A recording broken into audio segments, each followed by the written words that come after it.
Hello, everybody! It's time for another episode of A Naked Spaghetti, where this time the chapel service is just about to begin. I'm taking over for Homestar here, because Homestar had a little too much witch's brew for Halloween this year, so he's still drunk. Which means that in any case Zato comes on screen and I have to fill in, I will.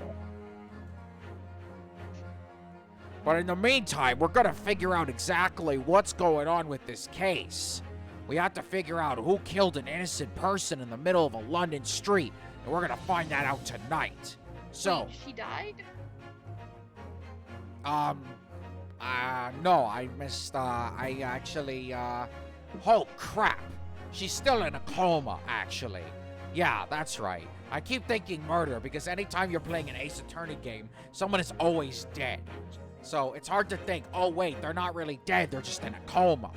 Anyway, for Pastor Dini, Archbishop Sylph, Bishop Circus, and the other pastor, Mooney, we're all here tonight, and we're all here to find out exactly what happened. So let's go.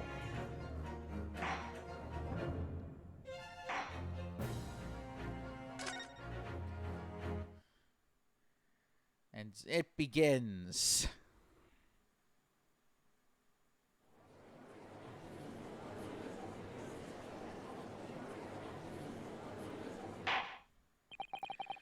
I have considered the defense counsel's request for a further summation examination of the jury.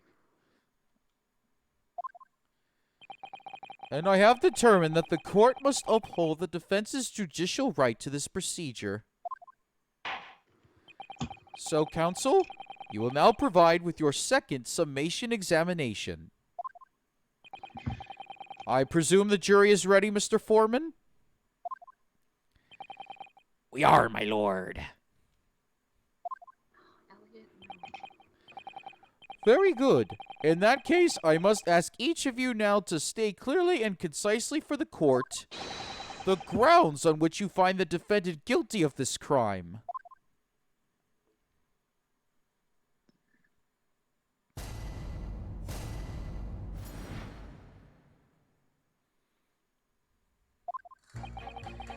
The accused left behind evidence at the scene, didn't he? Those 3 books of his. If there was some novel alternative explanation about how the victim was stabbed, I might reconsider. Even if the woman was throwing books, it can't be related to this crime if the window was closed, can it? Hearing me, it was only a little book. Hardly life. Written even with a direct yes. Look, I just want to get this over with. If I don't bring home some pay tonight, I'll be in a tiny bit of trouble. Come to think of it, we had a fire at home a while ago. It gave me the sneezes. Okay, Satanic. Yes. Wait a minute. Why is he Saint Nick when I'm also Saint Nick? What the hell? Which one is the real Santa? Yes. Considerably more tangible arguments from all members of the jury this time around, it seems. With one notable exception, of course. My learned student friend was unable to find fault in the previous witness testimony. So the court must accept the fact that it was indeed the accused seen fleeing from the scene. And moreover... Oh, snap. no one else was even at the scene to commit the crime. Well, if the eyewitnesses are correct, it would seem as if the conclusion is somewhat set in stone, like the sword. I fail to see how it could be argued any other way. That means, I'm afraid, that during this summation examination, it's essentially that you establish some other tangible explanations for the facts. But how? What would even constitute a tangible explanation here? Isn't it obvious? Who stabbed the woman and how? Those 2 details are all you need provide. Simply give us a name and a method by which the attack was conducted. And there I was thinking this might be hard. But, Mr. Naruhodo, you have to do it. Otherwise, this really will be where this trial ends. Ugh, Elliot, no get pressure off then. this. That's quite enough preamble. Proceed with the summation examination, please. I presume you are prepared, counsel? Oh, yes, my lord. All right, Renosuke, focus your mind now.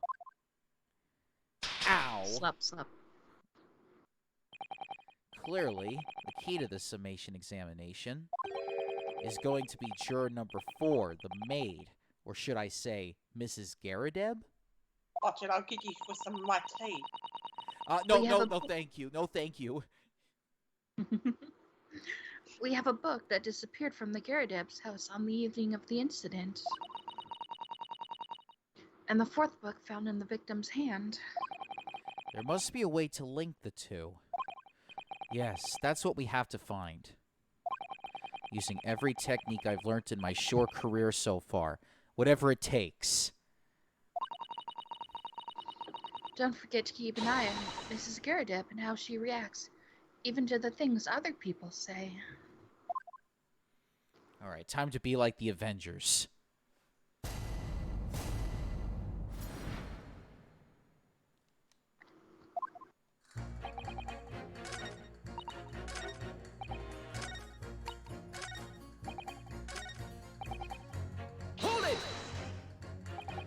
Does that have anything to do with your decision about the defendant's culpability in this case?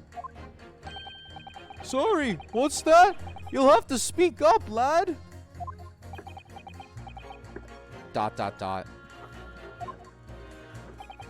Could you tell us more about that fire? It was last winter. My grandchildren baked me a lovely cake on my birthday. It had 75 candles on the top, it did. What a sight to behold it was. You put candles on a cake? What, was it some kind of devil worship? Apparently he doesn't even know about Western birthdays. Of course not. It was an angel cake. To celebrate my birthday, obviously. It seems that's a common custom here in Great Britain, Mr. Naruhodo. Anyway, I mustered all my puff to blow them out. Only I must have blown wrong somehow. The flames didn't go out, but candles went flying all over the room. The furniture caught and everything went up. The whole place filled with smoke. Definitely sounds like devil worship to me. And by the sneezes, I presume you mean a cold. But how did you catch a cold from a fire? What a fiasco it was! The grandchildren, bless them, threw water over me as they tried to put out the flames. And then, because the whole room had filled up with smoke, of course, we had to open all the windows to clear it. The windows. The biting winter air rushed over me like the devil dancing on my grave, it did. I caught a terrible cold from it. It put me in hospital for a while. I won't forget that birthday in a hurry. I knew it was devil worship all along. But something about this old man's story is playing on my mind for some reason.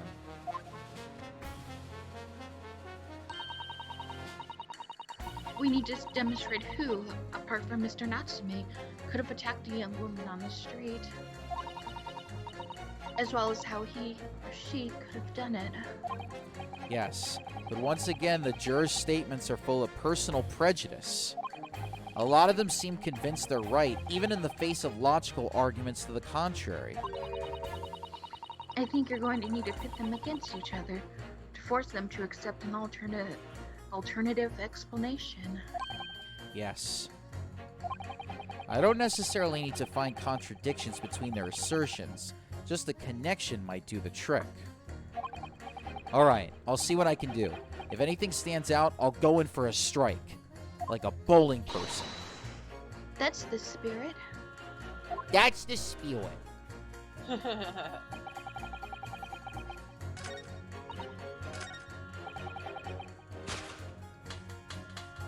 Objection! These two juror statements clearly contradict one another. They do? How exactly, counsel? Don't point at me again. I told you, it wasn't me.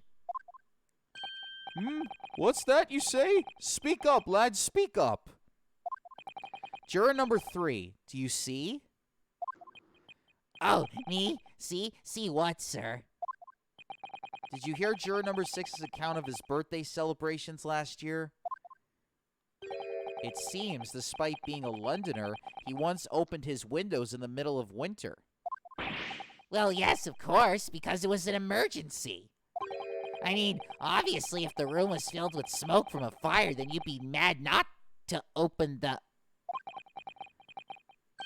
Oh! Exactly. On the day in question, at the time of the incident, there was a fire in the Garadeb household. And Mr. Garadeb had the following to say about it. The whole place filled with smoke. Oh, my hat! Here we go. Oh, Excuse me. her. Look at her. Juror number 4, do you have something to say about that? That's a lot of tea, girl. Shot, shot, shot, shot, shot, shot, shot, shot, shots. Everybody! Little do we know, there's rum in the tea. Mrs. Oh my God. Garadeb. Oh, dearie me! What is the meaning of this? How dare you imply I'm hiding who I really am? It's imperative that you confirm something for the court. So please, it's time to drop the pretense now. What is it? When the fire started in your house that day, did you or your husband open the window? Oh, I beg your pardon. What are you insisting? The room would have been thick with smoke after the carpet and bookcase caught fire as they did. In a situation like that, it's inconceivable that you wouldn't have opened the window.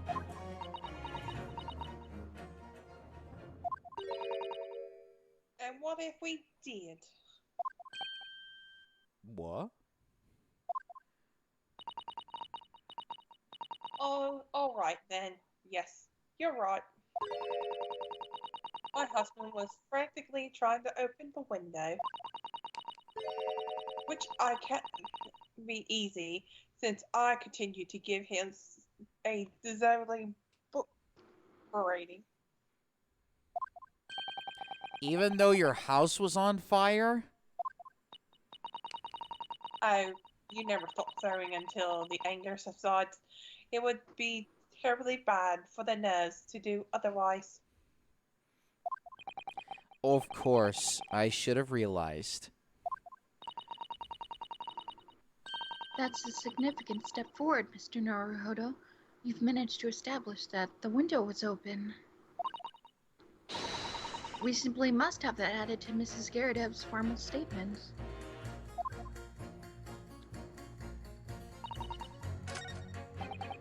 Hold it! You just want to get this over with? How can you sit there and say something like that? A man's future is at stake here. Well, him and me both then, like I said before. What? I told you already, I'm a day laborer, aren't I? If I don't bring home some readies with me tonight, you'll find me floating face down in the Thames tomorrow morning. What? You heard me. My missus isn't one to mess about, you know. She could be fierce, believe you me. Another shining example of marriageable bliss then. A situation like this cropped up the other day. It was, well,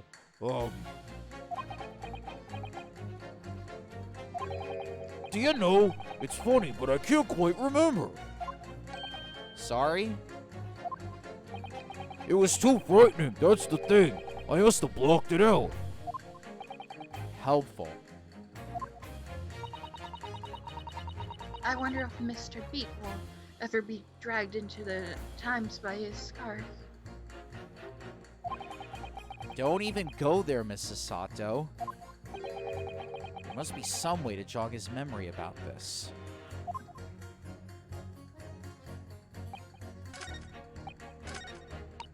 Hold it! The fourth book found at the scene of the crime shows very obvious signs of fire damage. And the title of the book is The Lion's Pride. The same title, in fact, as the book that Mr. Garadev told us he had been reading. Well, I really couldn't say. On the day in question, did you or did you not throw at your husband the copy of The Lion's Pride that he had been reading?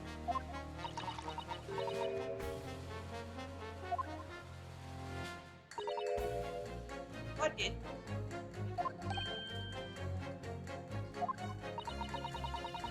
It was the first time I was able to, so I threw it straight at him. And that's yes. It was rough. You're right. Why did you not reveal this information to the court from the outset? Because I couldn't. You isolated little man. I didn't remember. At times like that, you pick up and throw whatever you can lay your hands on as well as you know. I really don't. I barely noticed I was throwing boy. a book, much less the title of it. Excuse me. What is it, juror number 5? You know something? I've remembered what it was. That memory I blocked out. Ah, It was listening to what this granny was saying. Brought it all flooding back. Who are you calling a granny, you cheeky devil? I'm Mrs. Garadab, or the maid. I'll have you to know. the man doesn't even flinch. Please tell me that's not because he's so used to being hit all the time. It was about 2 weeks ago now. I just got back home after work, like. I put my hand in my pocket for the wages I just earned that day, and I nearly died. There was a hole. Every last penny had dropped out. Oh dear, what a disaster. You haven't heard the half of it, boy. Oh? The wife was cutting up some chicken at the time. I could hardly get the words out, but I told her straight, I've lost the day's wages, love. Next thing I knew, the blade was whistling past my ear, stuck into the wall next to me it did, about an inch deep. Damn. No words, just terror. The fuck did I miss? I could smell it then, you know, the god-awful stench of the Thames. I was sure I was going to end up face down in the muddy banks that night, I could tell you. Now, that's a real disaster, isn't it? I'll never use the word lightly again. Only you missed his wife being a credible evil bitch. Damn. Anyway, the point I'm trying to make is this. When women lose their rag, they'll throw anything at you. Knives, hatchets, hammers, you name it. Well, that's true. Mr. Naruhodo, you mustn't think that all women are so short-tempered and unrefined. And No. he just threw across the room. No. I wasn't thinking that. Throwing household objects at people is, well, it's so uncivilized. But you throw me all the time. Are you calling yourself an object? Oh, snap. He's got you down, Naruhodo. Ha ha.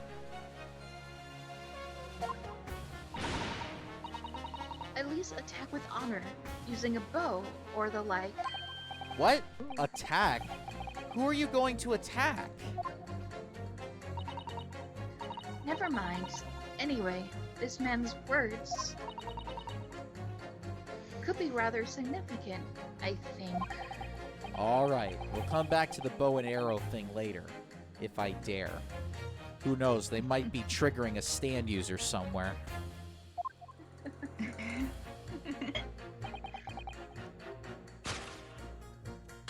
Objection! These two statements clearly have a deeply significant connection. Good grief, you mean they don't contradict each other? Explain, counsel, at once. Juror number 2, do you think perhaps that this could be one such novel alternative? Oh my, whatever do you mean?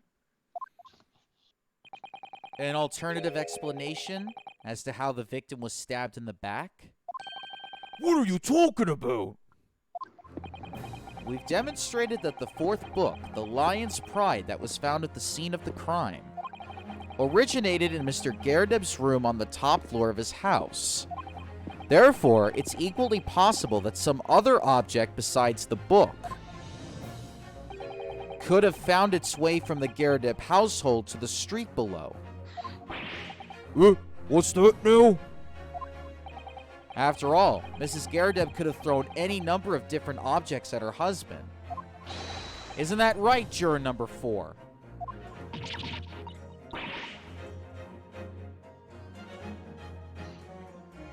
Sorry. Circus. What are you Here. not sitting now, you little beanpole? I'm beginning to think that ever since the true origins of this book came to light, perhaps she's had a feeling this might be what happened. Now you listen here, you Eastern Gala. As the foreman of this jury, I demand a straight answer. You give us this yarn about some other object making its way out of the house, but what? What was it?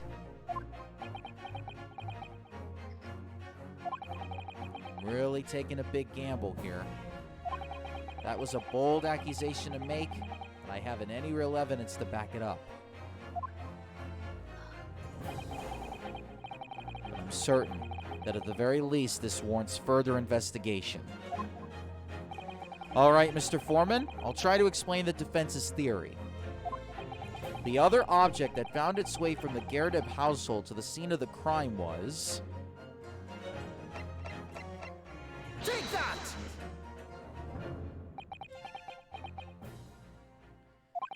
Juror number 4, Mrs. Gerdeb.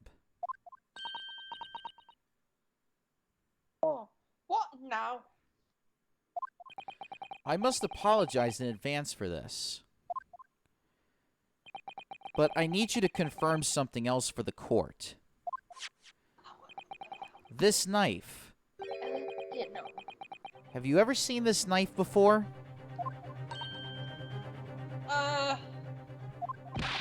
Good Lord, Counsel! What on earth are you doing? That's the weapon that was lodged into the victim's back, man!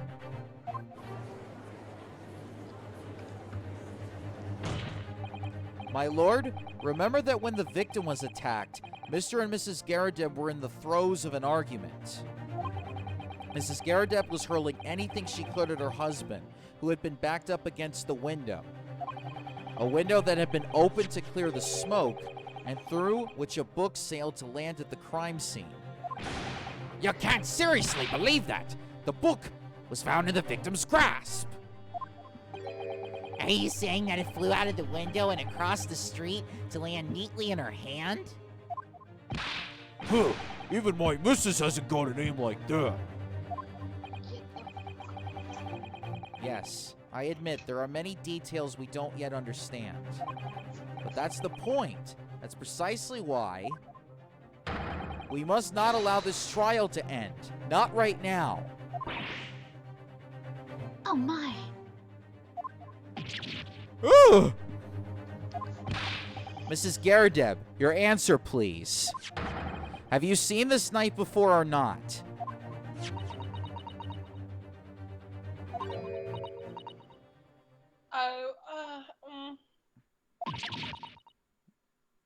Ah! Thud. Up in the chat, everyone. My Mrs. lord! Garadeb.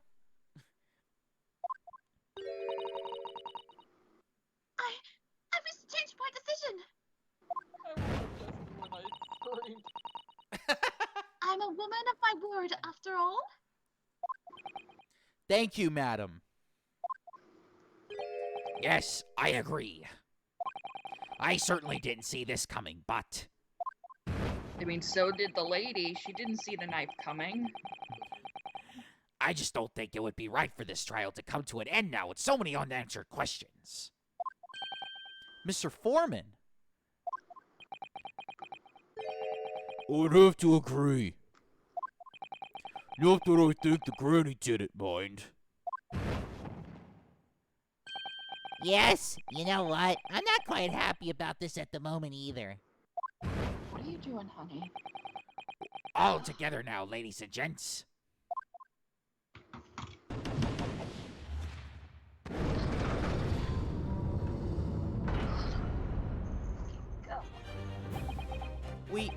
We did it. Oh, congratulations, Mr. Naruhodo.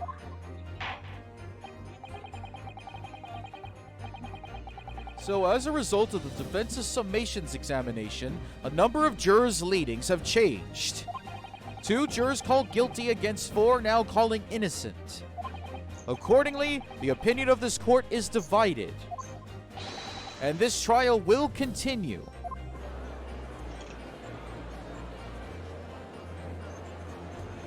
Well, Mr. Vampire, you're gonna have to get more wine for this.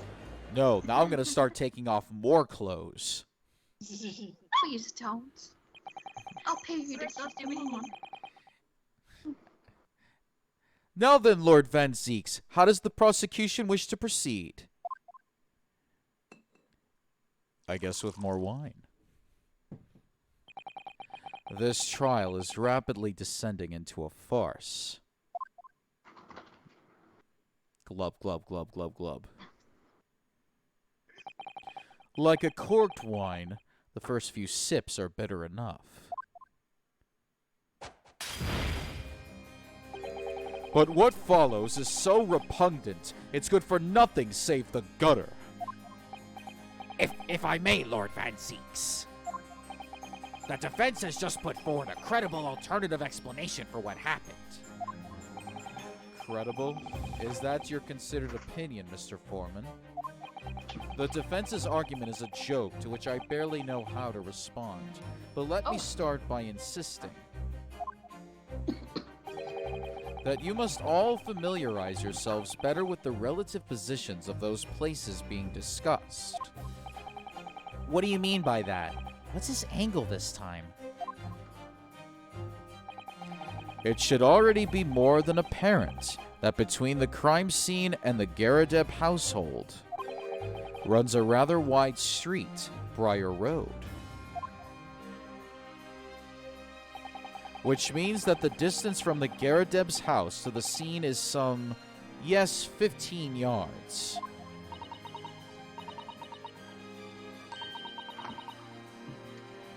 Let me see. 15 yards, that's around 14 meters. 14 meters? Oh, that's a little farther than I imagined. And, as you ladies and gentlemen of the jury rightly noted as having portentous significance, the 4th book was found in the victim's clutches.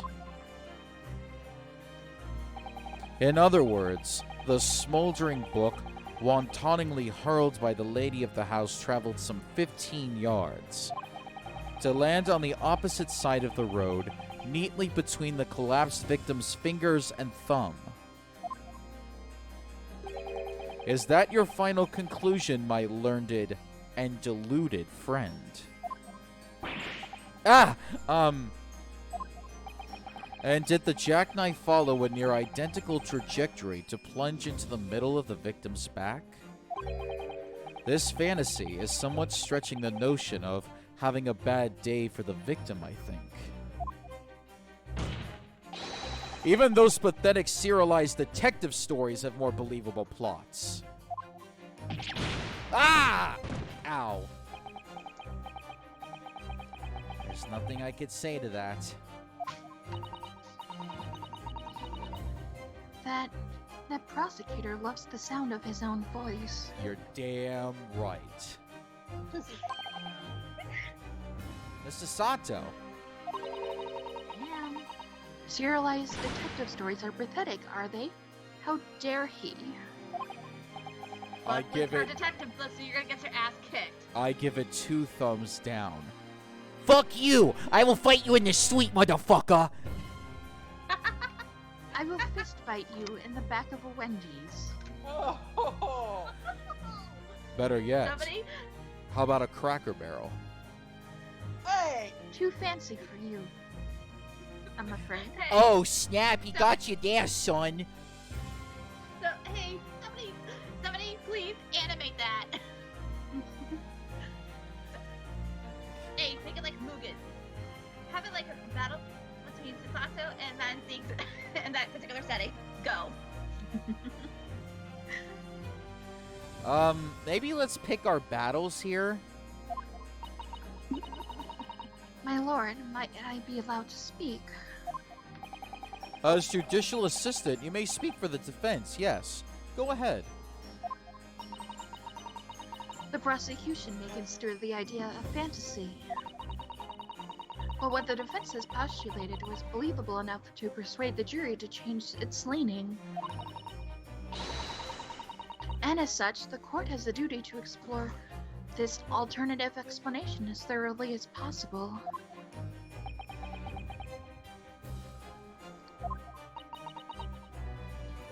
To that end,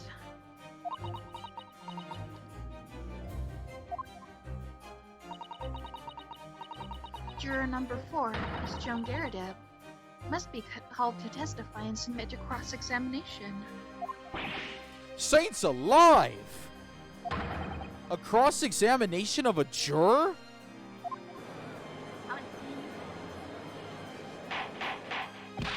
Order! Order! Order!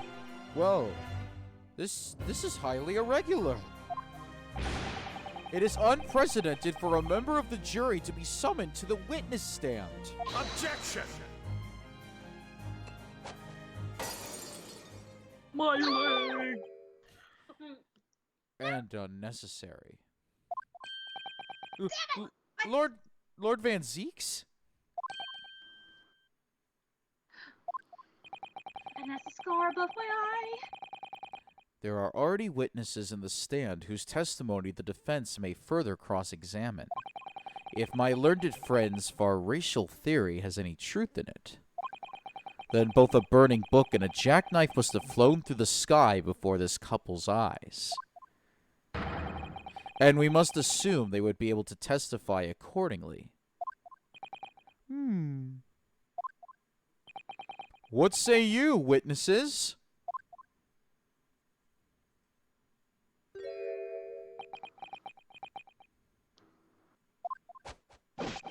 Yes, sir. Constable Rolly Bait reporting for duty, sir. Well. Good morning, officer. Sorry for dozing until now, sir. I haven't slept for a month on account of a villain who's appeared on my beat, sir. Oh, they're so heroic, these London bobbies. Patricia, my darling, I've been neglecting you, but no more. Oh, Rolly, not here. Make me sad. Very well. I hereby reject the defense's request. Oh, And ordered the witnesses in the stand to testify again.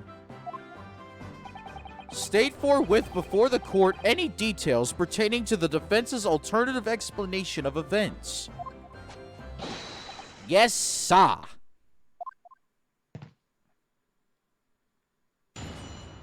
not only did we get denied, but my shovel broke. Your shovel? I'm playing Animal Crossing too, and my Oh. colorful shovel broke.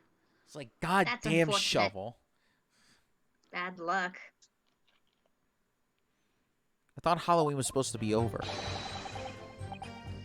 This case has nothing to do with Mr. and Mrs. Garadeb. Believe me, a London Bobby is good for his word. You see, sir, the windows on the top floor of the Garadeb house are top-hinged casements. Obviously, if anything had been thrown out of the window, we would have seen it. I did leave the scene to go and fetch help, but my trusty Rolly was there to make sure nothing was disturbed. I didn't take my eye off the crime scene for one moment, sir. Nothing strange to report on that front, sir.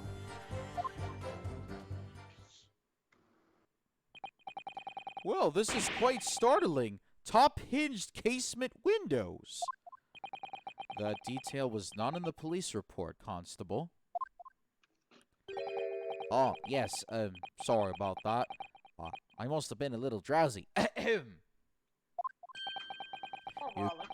You cannot excuse your sins with drowsiness every time, Constable. No, sir. Sorry, but... What exactly is a top-hinged casement window? Oh God. And you? You cannot excuse your ignorance with such trite remarks, my learned friend. Of course, sorry.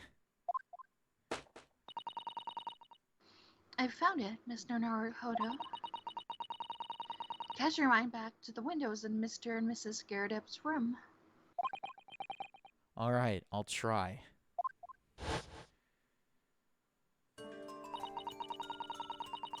So the window opens in order to allow air to circulate inside the house. But as it's a top-hinged casement window, it swings open along the upper edge, you see. I'm glad you've rectified your ignorance. A casement window's most prominent feature is its stay, a metal bar which prevents the window from being opened beyond a certain amount. It prevents it opening? This is all news to me. Absolutely correct, sir. In other words, if a book or knife were to have been thrown through the open window, it would have clattered against the pane and fallen straight down to the pavement below. No. You see the problem then? Good. Your education in windows is complete.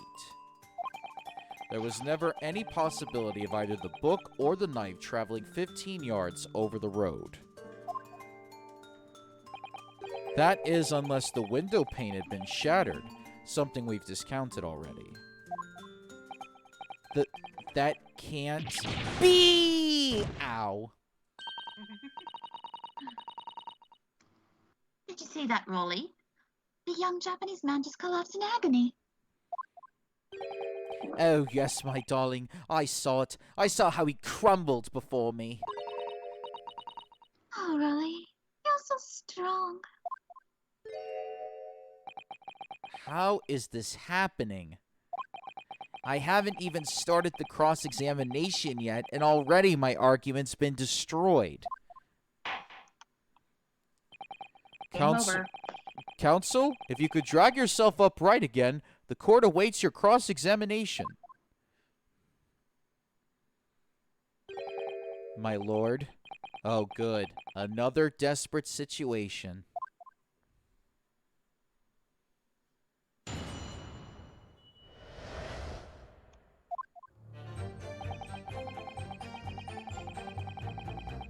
Hold it! How can you say that for certain? A very good question, sir. And the answer is this. It has the noble founding principles of the force written on it as a reminder to all us policemen of our sworn duty. He showed us that before, didn't he? Did he? I can't say I remember. To patrol the streets of London town and uphold the peace of the common man, it's what the job's all about. And that is why I can stand here today beside my long-suffering wife and tell you a Bobby's good for his word. While rubbing my tired eyes admittingly, sir! Oh, really? You're so manly. Of course I am, my darling Patricia. Oh, Pat. Oh, really? Oh my. No, none of this is what I meant. Oh, bro. I meant, how can you say for certain that this case has nothing to do with Mr. and Mrs. Garrett? Ah, I see, sir. You should have said so earlier, sir. Yes, well, so could you answer the question? That was a waste of time then. Absolutely, sir. I will answer it to the fullest of my abilities, sir. There's a surprising reason why Mr. and Mrs. Garradeb's domestic dispute can't be related to this case. But before I get into that, sir, just one thing. Yes? I'd very much like you and all your countrymen to understand the great British institution of Scotland Yard. So I hope you'll take back some tales of us London bobbies and how we uphold our guiding principles. I wasn't planning on going back just yet. I've only just arrived here. Is he self-advertising? Yes, he is. Bro. So to that, sir, I'd be happy to lend you my warrant card for your perusal. But I must warn you, you won't be able to get through it without shedding a few tears. Thank you. I'll try.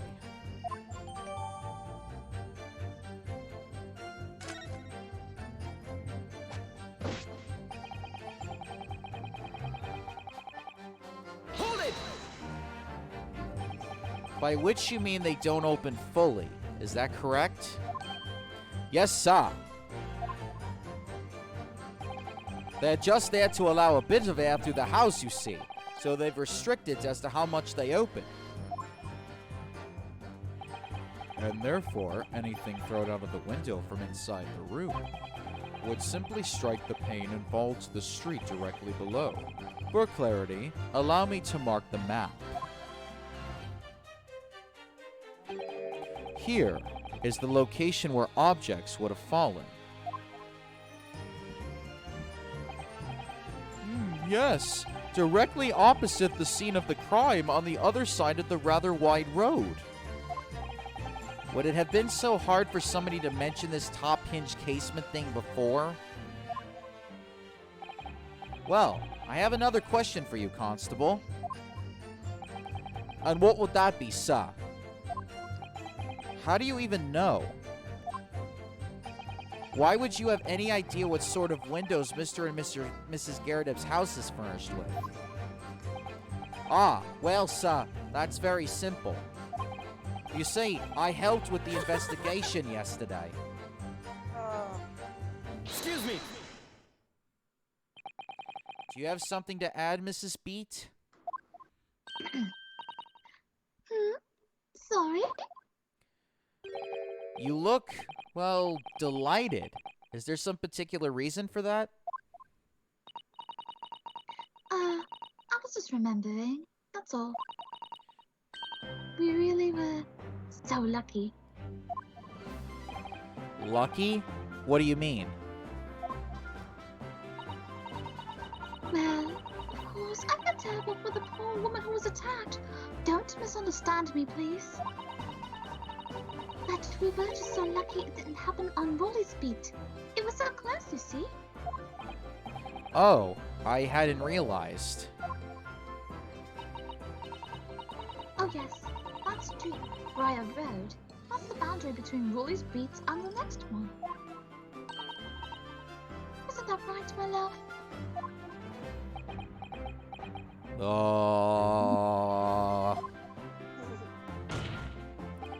Constable Beat.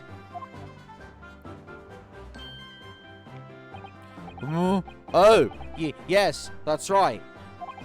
That's the reason I was helping out with interviewing the occupants of the Garradeb household yesterday. Their house is on my beat, you see, sir. That really was cutting it close then. Constable, I wonder if you could clarify something. If the Garridib household is on your beat, does that mean that the pavement next to it is as well? Outside Mr. Garrideb's house? Yes, ma'am. The pavement on that side of the road is part of my beat. I see. I was unaware of that. Just think, if the woman had been attacked just on the other side of Broyer Road, we would have never been able to go that far. Excuse me. We would never have been able to go for that meal to celebrate our wedding anniversary. But that's the life of a Bobby, after all. Extraordinary people are Bobbies, tirelessly working for the benefit of all Londoners. Do you know what I think? I think it was the good Lord's way of renewing my Raleigh for all of his hard work. Do you think so, my darling? That must be it, Pat, my love. That must be it. I think perhaps we should make sure we have that information officially on record. Leave it to me, Mr. Naruhodo. I'll take care of it immediately.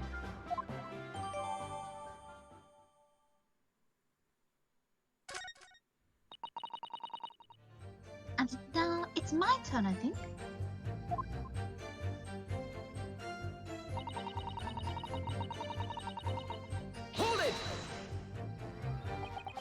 But according to my notes here, the sun had gone down already and it was dark. But Rolly and I were strolling along, gazing at the night sky and looking for our lucky star. Sorry? The star that will guide us to eternal happiness. Can't it guide you to answer the question? If a flaming... You little smartass. Sorry, I'm not very good at astrology here. Got the brightest bunch in the pack. If a flaming book had cut across the sky in front of us, it would have lit up like a shooting star. And if I'd seen that shooting star, I would have made a wish upon it. I could really use a wish right now. A wish right Let now. Rolly be an inspector, I would have said. 3 times at least. Almost sounds like a Pinocchio rap there, Sylph. Lord help us. Although I'd love to see Pinocchio start rapping now. Oh, don't jinx it. Oh, next thing we hear, Chris Pratt is voicing Pinocchio and he raps. Yo, yo, yo! My dad is Geppetto! Oh, crap. I last person to make that joke, it happened. Oh god. Damn it, Sylph. Of course, what with the smog and everything, we couldn't actually see any stars. In short, are you trying to say that neither a book nor a knife crossed the sky before you? Yes, sir. That is correct, sir. As sure as the night sky in London is starless, sir. It certainly seems like they're telling the truth. And then we saw the poor woman fall to the ground, so I ran straight over to help her.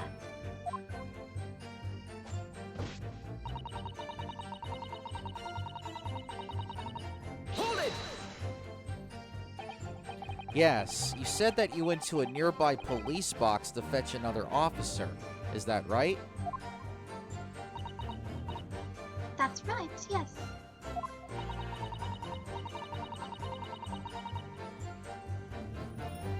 If it had been on Rolly's beat, I would have known exactly where I was going, of course. Don't feel bad, my love. You can't be expected to know the location of every police box on every beat.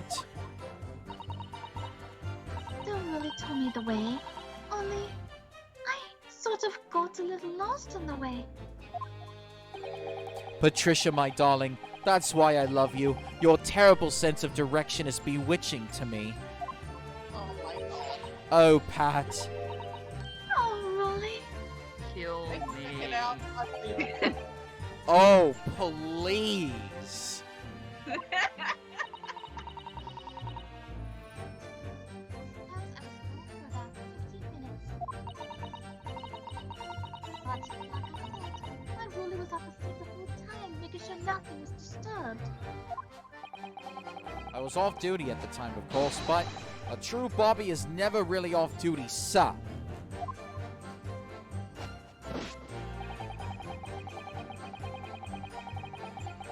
Hold it! Nothing to report? That's correct, sir. I had my eyes wide open the entire time. Never looked away for a second. No one else approached the scene, and nothing was removed from it. I could swear to that on the yards honor, sir. Really? That seems a little strange. Beg your pardon, sir? Strange, sir? Seems altogether regular to me. This burnt copy of the Lion's Pride was originally in the Garadeb household. So the question remains, how did it find its way into the hand of the victim? Can you shed any light on that, seeing as you were at the scene of the crime the entire time?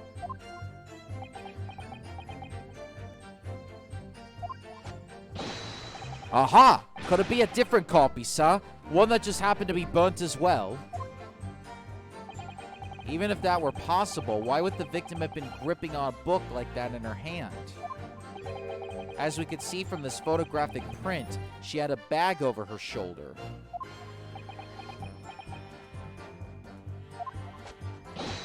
Well, sir, that book was in the lady's hand from the moment we arrived at the scene.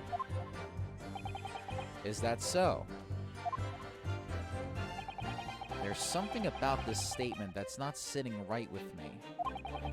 The two mysteries of how that knife ended up in her back and how that book ended up in her hand. There must be some common thread between them.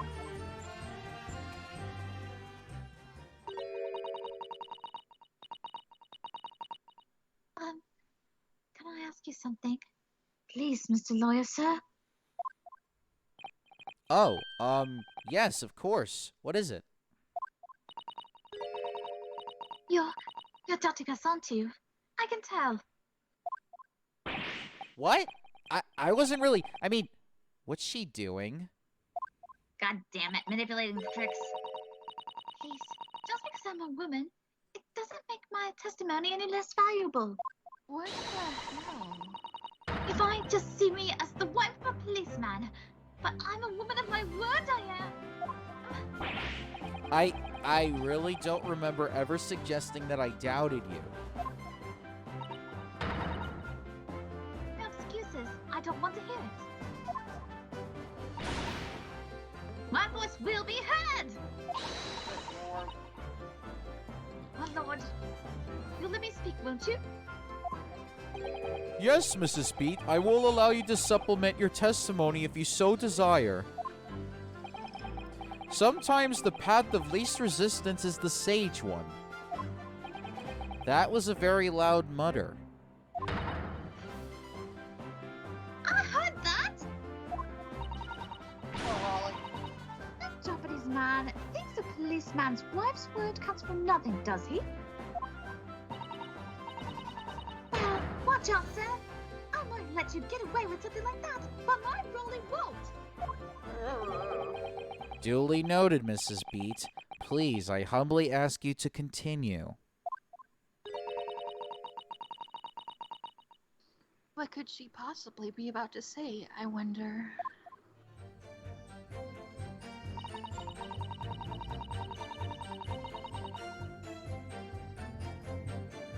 Hold it!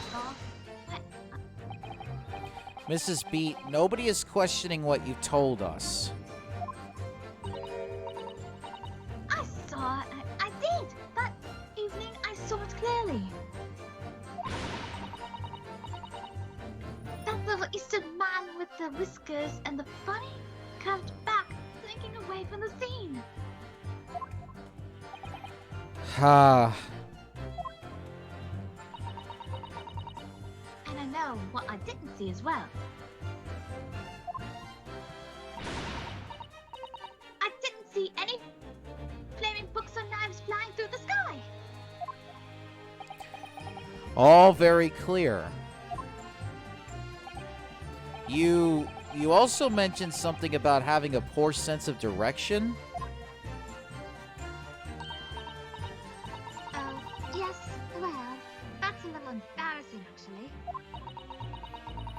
I'm always ending up at the wrong place when I've made arrangements to meet Rolly. He ever gets ever so close. Excuse me. I'm always... Constable Beat, is there a problem?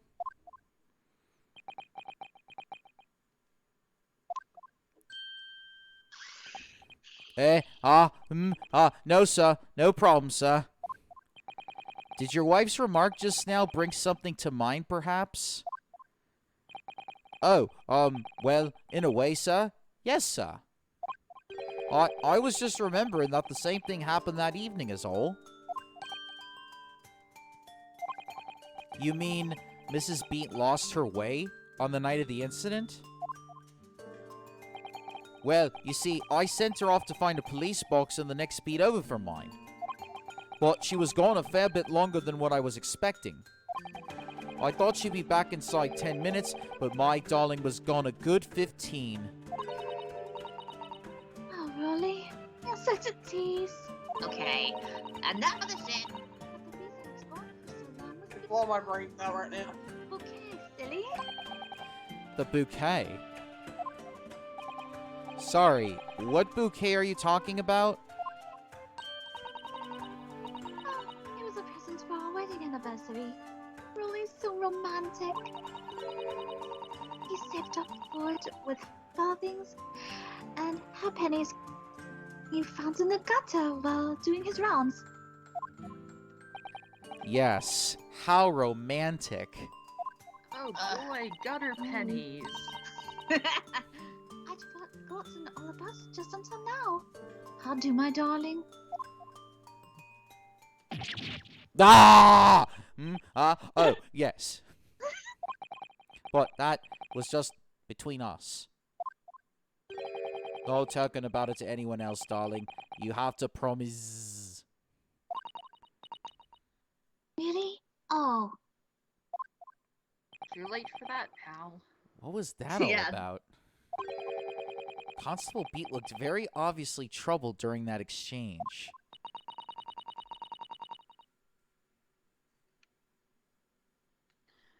I'm afraid I can't offer any useful insight, Mr. Naruhodo. But I'm quite sure of one thing. We have to ask Mrs. Beat about the bouquet. Mrs. Beat, this bouquet you just mentioned. I'd like you to add details about it to your testimony, please. really? I'd love to. He's not having any of this. I dropped a bouquet and ended up losing my way for a while. Hold it!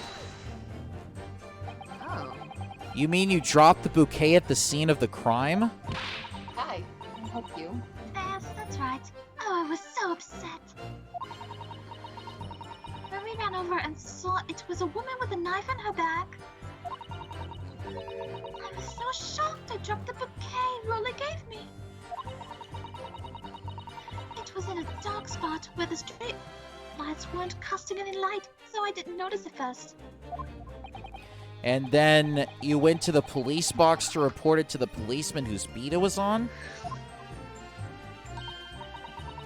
Yes, and I came back to the scene together with the other constable, you see. That's where I spotted my bouquet again. But the funny thing was, when I went to pick it up, it was nowhere near the victim's body at all. In case you need reminding, Mrs. Beat, the victim is not deceased.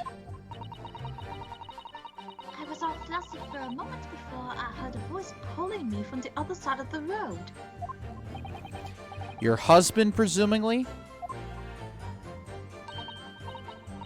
That's right. Silly me. I got over the wrong side of the street.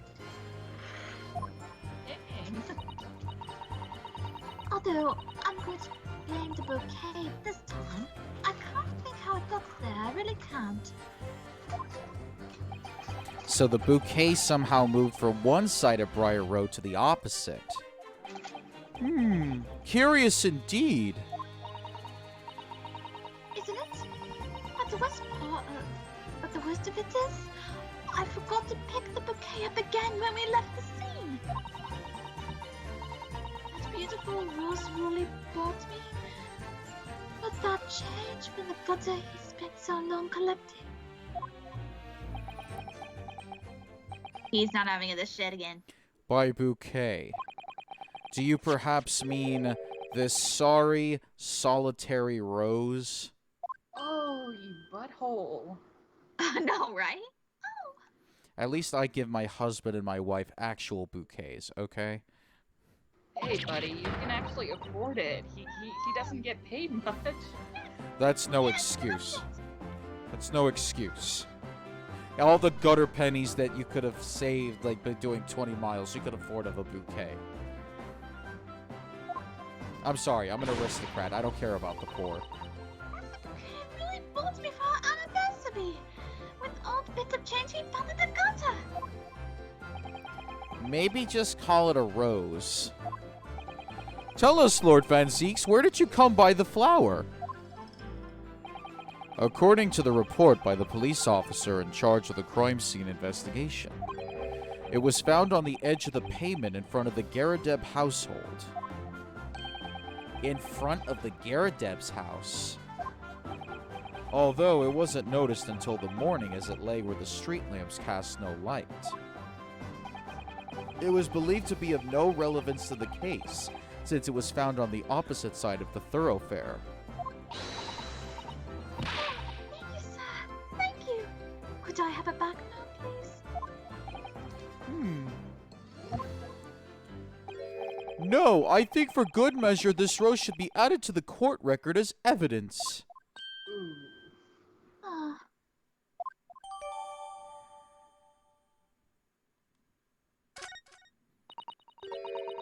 But it was a symbol of our love. I want it back! I'm the child! Do you hear me? I want it back! Good grief! Rest assured that I shall do my very best not to forget Mrs. Beat. Yeah, you don't fuck with her when she's pissed off.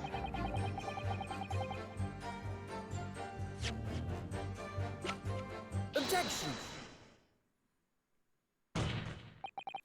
You claim, Constable Beat, there was nothing to report in the 15 or so minutes you were guarding the scene. But that cannot be.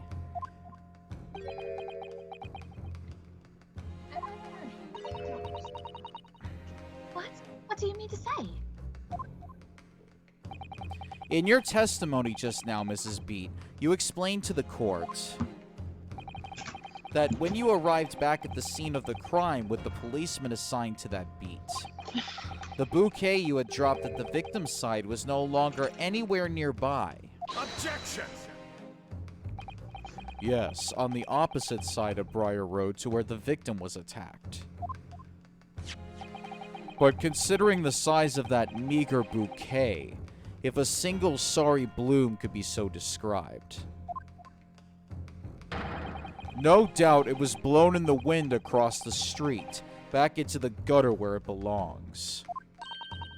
Well, fuck you, asshole. Holy shit. Objection!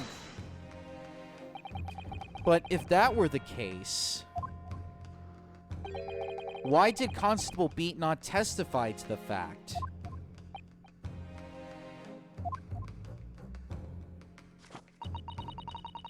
No one else approached the scene and nothing was removed from it. Constable Pete swore to that on Scotland Yard's honor. But the bouquet belonged to me and had nothing to do with the case.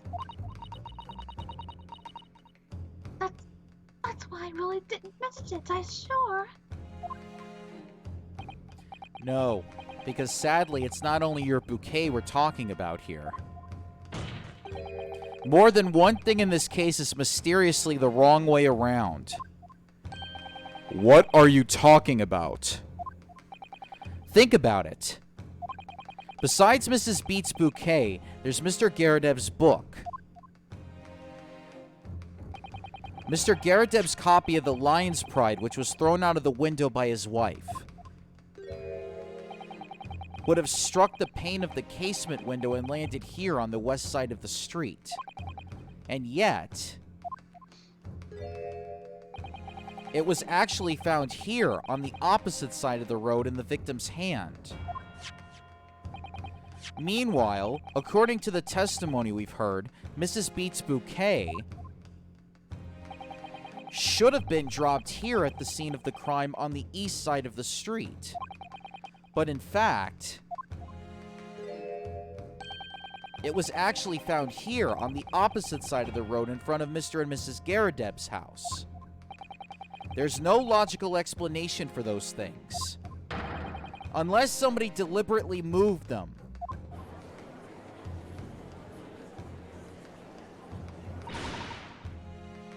What are you trying to say? The way you're talking, it sounds like you think my ruler's done something wrong.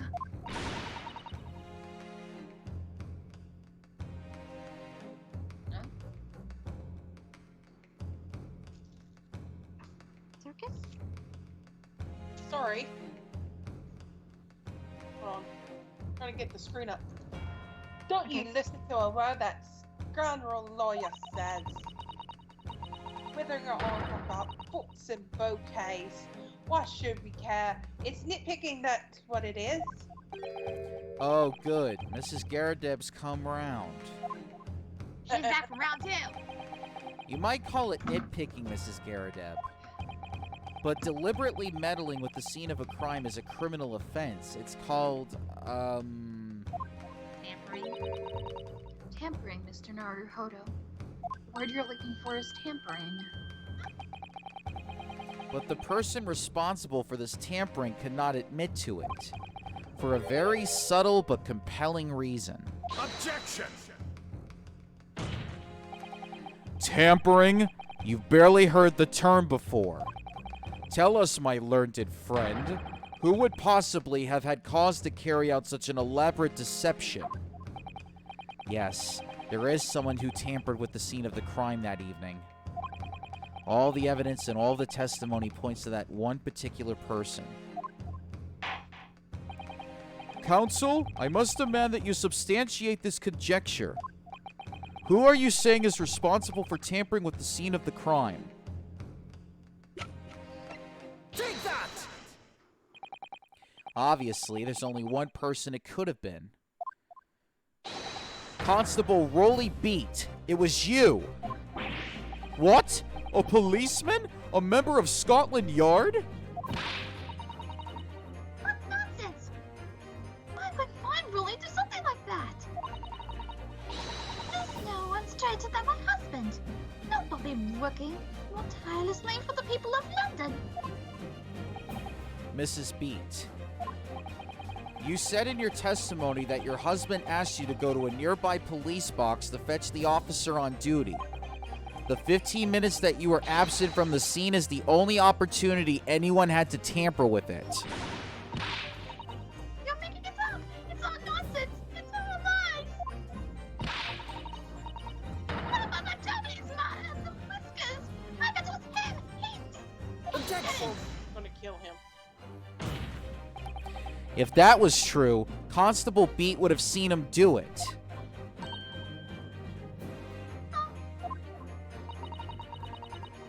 And forgive me for pointing it out, but when you dropped your bouquet, Mrs. Beat, it was after the defendant had fled the scene. Well, Objection! First, you make accusations about the landlord and his wife, and now you incriminate a policeman as well. But your accusations lack one very important thing. You claim the crime scene was tampered with. But there is only one reason anyone would commit such a reckless crime. To hide something. That's right, he's right! But my husband and I just happened to be there, that's all! But why would he have to hide? It doesn't make sense! You've offered no motive for this alleged tampering. And until you do, your accusations are nothing but empty threats. Constable Beat had a very good reason for wanting to tamper with the scene of the crime. That's the key to this entire affair. Mr. Naruhodo, have you managed to solve this mystery? Counsel, you have made a very serious accusation against a London police officer. If you are mistaken, I'm sure I need not point out that your reputation as a lawyer will be irrevocably damaged. With that stark warning in mind, you will now explain to the court the motive for this alleged tampering. Yes, my lord. Yes.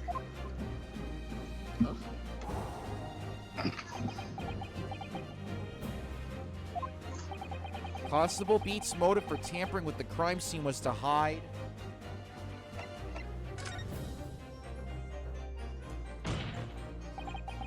where the victim fell to the ground. That is what this Bobby had to cover up at all costs. What?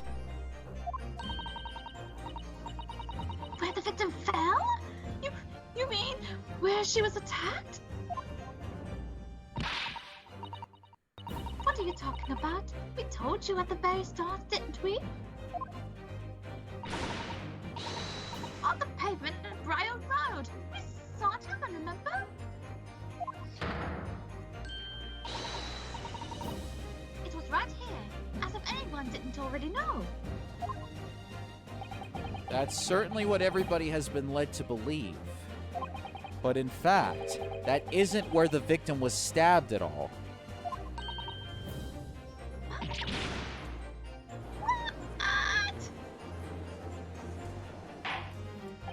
I'm beginning to wonder where this tumultuous trial will end, Counsel.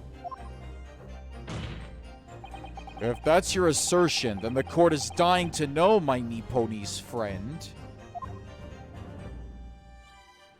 Where are you proposing that the crime actually took place that evening? Take that! But that's... on the opposite side of the road? I don't understand. On the evening in question, Mr. Garadeb's book fell directly down from the open window above. And your bouquet, Mrs. Beat, never moved at all. What did move was the scene of the crime itself. Good gracious! Objection! Perhaps you haven't been listening to the ample testimony the court has heard. But these witnesses both saw the moment the attack took place. Yes, that's right, I saw it! With my own eyes! It was 5 o'clock in the evening and already dark. There was the typical London fog on the ground. When you saw the incident unfold and ran to the victim's aid. That was actually on the west side of Briar Road. No, that's not true! It can't have been! Constable Beat then arranged for you to be absent for a while by sending you for help. And during the 15 minutes you were away, he transplanted the crime scene. He moved all the things shown in this print. The victim herself, the 4 books. He moved everything, in fact, to the pavement on the east side of Briar Road. Extraordinary. But the constable overlooked one thing. What? What did he overlook? The bouquet, I presume. Exactly.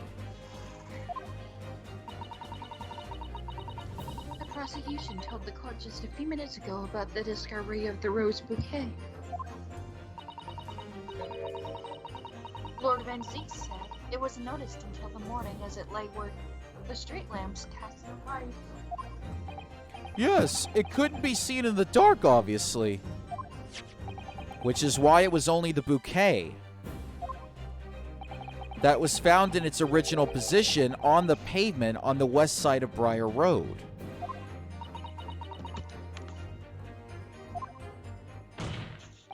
And that is the defense's theory about what really happened that evening. How do you respond, Constable Roly Beat?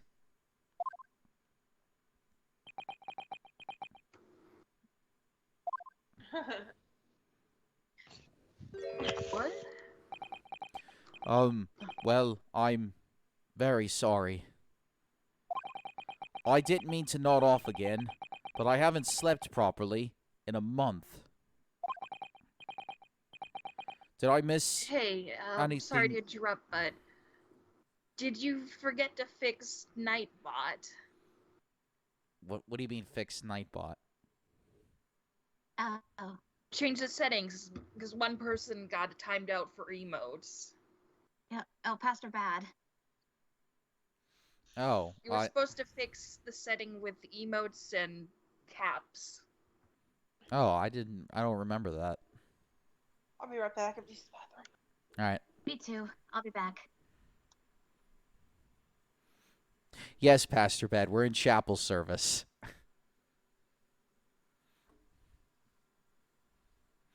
I don't even know how to get back to Nightbot. I'll show you how to after this. Alright. That's no worries, Pastor Bad. Thank you for coming. Did I miss anything important? Oh, Rolly. Is it true, is it? What that lawyer said is all lies, isn't it? I know it is, because you're the most upstanding, righteous man I know. Okay, I'm back now. Okay. Welcome back. Thank you. Polly is strong bad. I had a dream. A terrible dream. All the things I did that night. Everything come out. Everything exposed.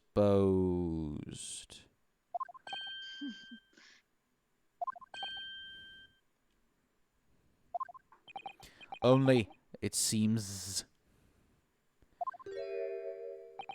it wasn't a dream at all. Good golly! Order! What on earth is the meaning of all this? Oh, really? Why? Why would you do something like this? Looking at corpses is a criminal offense, isn't it?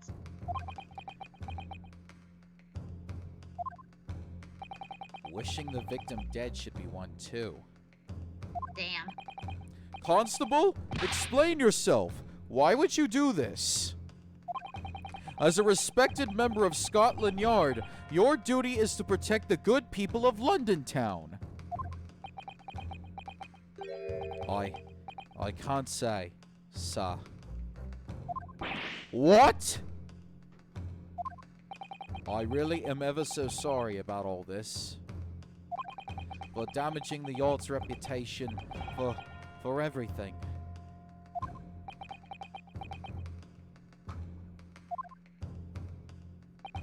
I have a possible explanation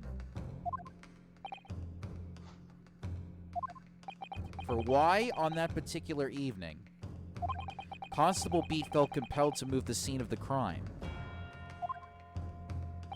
I can think of one reason. What? How could you possibly know? You, a foreigner, presuming to understand the mind of a Scotland Yard policeman. And yet, Lord Van Zeeks, it is this foreigner who has uncovered the startling truth of the matter thus far.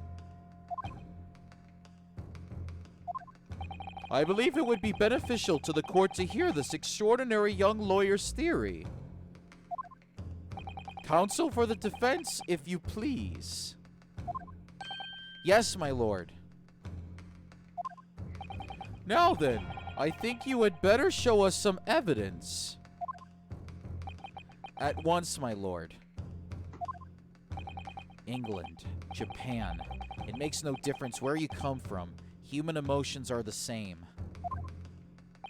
And I think I have a fairly good idea of the feelings behind this man's actions. What gives away the motive for Constable Beat's unthinkable actions? Take that! I realize that I'm a foreigner in this land, and I've only just arrived from Japan. Which is why all this information about London's so-called bobbies is completely new to me.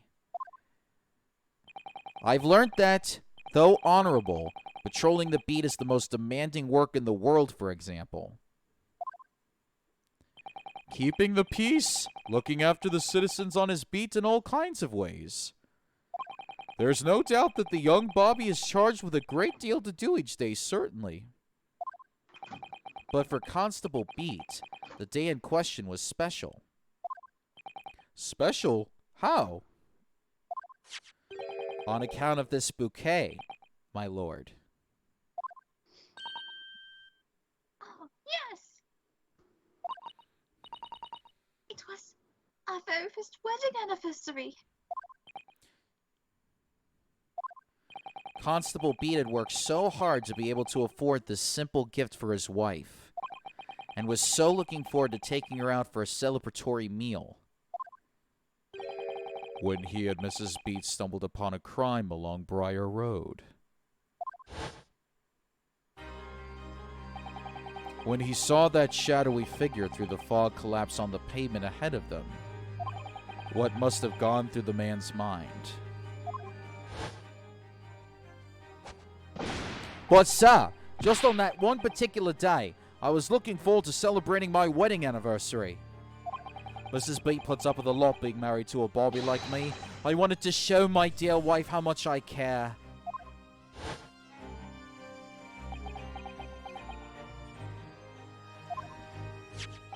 This is the warrant card that Constable Beat offered to lend to me earlier. Inside, among the rules for patrolling policemen, it says, when a crime is discovered on his beat, a policeman must assist with initial investigations and help detectives. Aha! Constable Beat. Is that or is that not the reason why you moved the whole scene of the crime that day?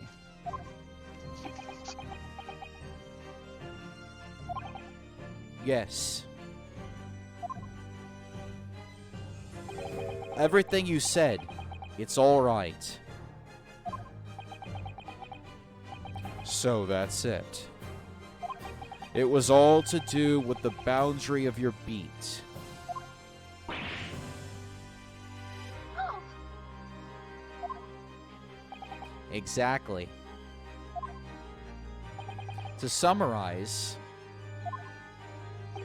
the incident actually occurred on Constable Beat's beat. Good gracious! Constable, do you realize the gravity of what you have done?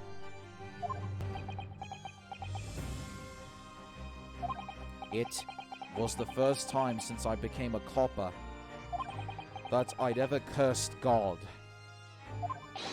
Stay close to me, Pat. The criminal could be still lurking somewhere. As we ran over to the scene, I had every intention of doing my duty as a police officer. We've got to report this to the station as quickly as possible. But then, it dawned on me. I realized where we were where the victim was lying, and what that meant for me. When a crime is discovered on his beat, a policeman must assist with initial investigations and help detectives. Why here? Why did this have to happen here? And why tonight, of all nights? Why?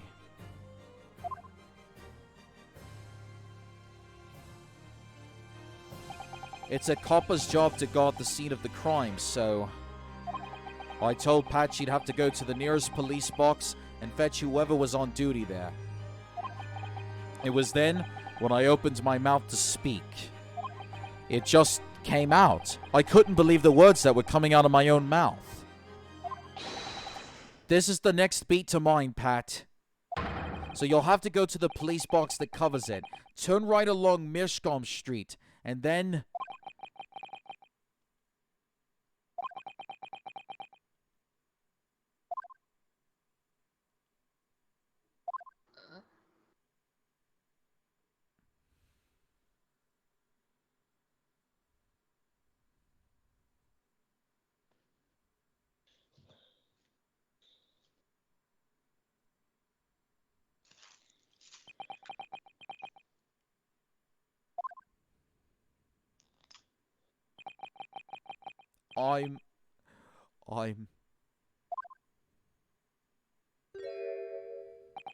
I'm sorry.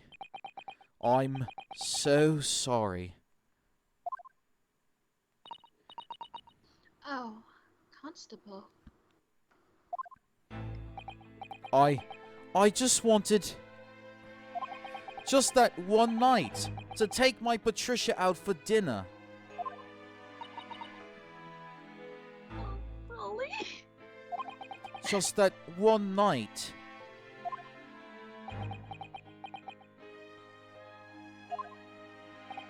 You knew that if the incident was on your beat, your evening of celebration would be ruined.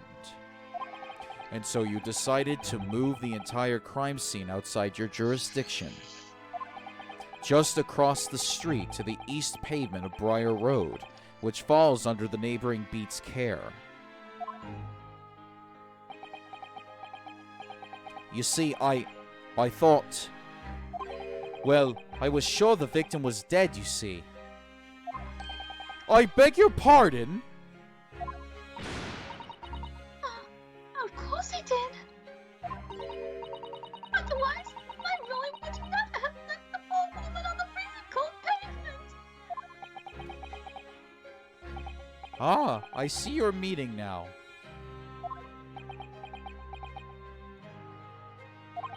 But God got me back for my sins, didn't he? That's why I missed the rose I bought for Pat. Oh no, really? That was all my fault. I should have never jumped in such a dark place. So sorry, Rolly.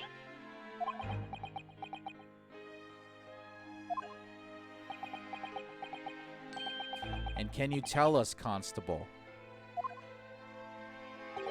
how many books did you move from the one side of the road to the other in total? Oh, 4 it was. Yes, sir. Definitely 4. 3 of them dropped by Mr. Natsumi, and the 4th being the one that fell from the window upstairs in the Gyardeb household, of course. But what made you place that book in the victim's hand? When all the others were scattered haphazardly around, I mean. Oh, well, sir, that's because that's how I found it. How you found it? What do you mean? When we first ran over to the scene, the victim was already holding the book. So, when I moved everything, I made sure it was still in her hand. You're sure it was this book, The Lion's Pride, that the victim was holding? Oh, yes, sir. No doubt about it, sir. Interesting.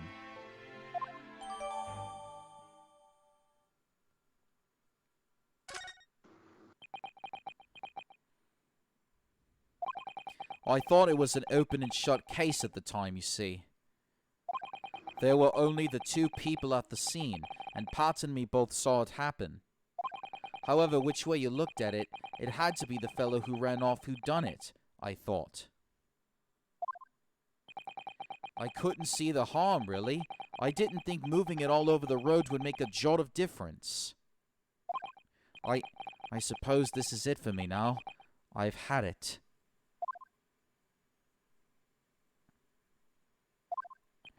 My lord. Yes, Lord Van Zeeks?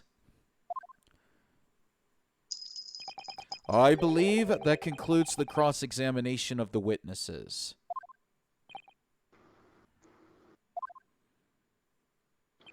Constable, you may withdraw. Yes, sir. Mr. Prosecutor, sir. What will become of my Rolly? What will happen to him? He's gonna get quite a spanking.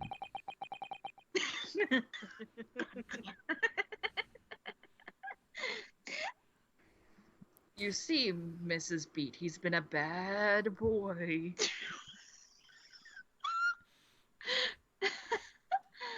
And they punished very bad boys, you see. He's on Santa's naughty list. Oh, oh, oh. Mrs. Claus is gonna have to give him quite a beating. It shall be. Then may I do the honors first?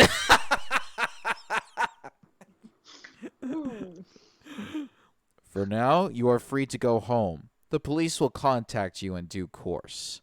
What is up with this game and why is beating your husband? Please don't punish my husband. This is all my fault. Yes, my wife's gonna do the punishing for me. It's because I'm always mooing at him for coming home late.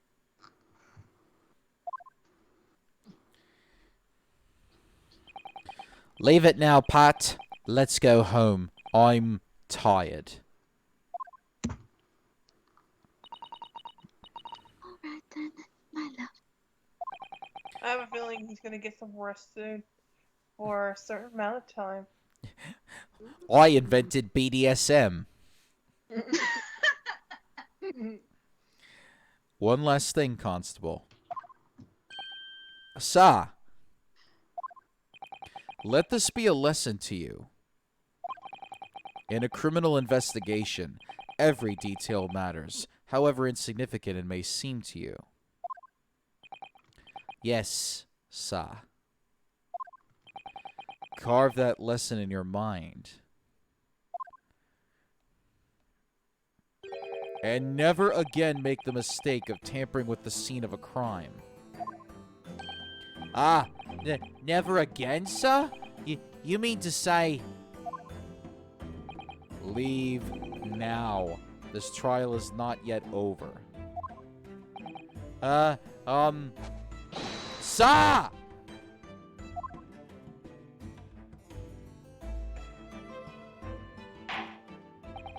Well, quite a startling revelation, I must say. Whoever thought of a third party transplanting the entire scene of a crime like that? Indeed, my lord. Nevertheless, there are some immutable facts here. Principally, that the accused, Mr. Soseki Natsume, is the only person who could have possibly have committed this crime. Objection! No, I disagree. Now that we know the true scene of the incident, there is someone else. Another person who could be responsible for the knife in the victim's back.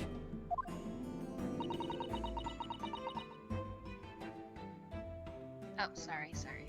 Forgive me for being presumptuous. But I believe the prosecution is probably well aware of this possibility already. Lord Van Zeeks, is this true?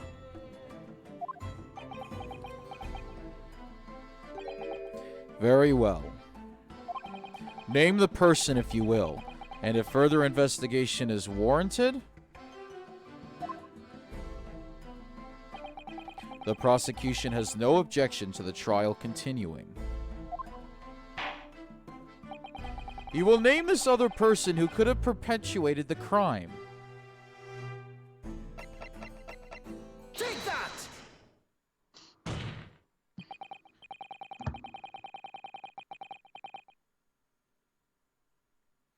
The defense would once again like to request the cross-examination of a new witness, my lord. Once again? My assistant made the same request earlier. In order to finally reveal the truth about this case, it's imperative that we cross-examine juror number 4, Mrs. Joan Garadeb. Don't. Me? Oh, daring me! Objection! That request has already been denied. Objection! Well, I guess I'll go fuck myself then. But the situation is very different now. Mrs. Garadeb, answer me this. What do you want now, you little toad? At the time of the incident, you were engaged in a violent argument with your husband, Mr. John Garadeb. Thank you, Toad. Still sorry to hear, like, thanks, I hate it. In the course of the argument, a minor house fire was ignited. And to clear the smoke from the room, your husband opened a window that looks out over Briar Road. Well, what of it? You threw this book at your husband when he was cornered with his back against the window. Upon striking the pane of the open top-hinged casement window, the book plummeted directly down. Finding its way to what we now know to be the true scene of the incident. Yes, and as I said, what of it? During the argument, you were beside yourself with rage.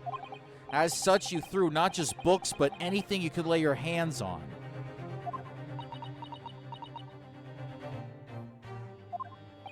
So, let me ask you one more time, Mrs. Garadeb. This knife, the one removed from the victim's back, have you really never laid eyes on it before?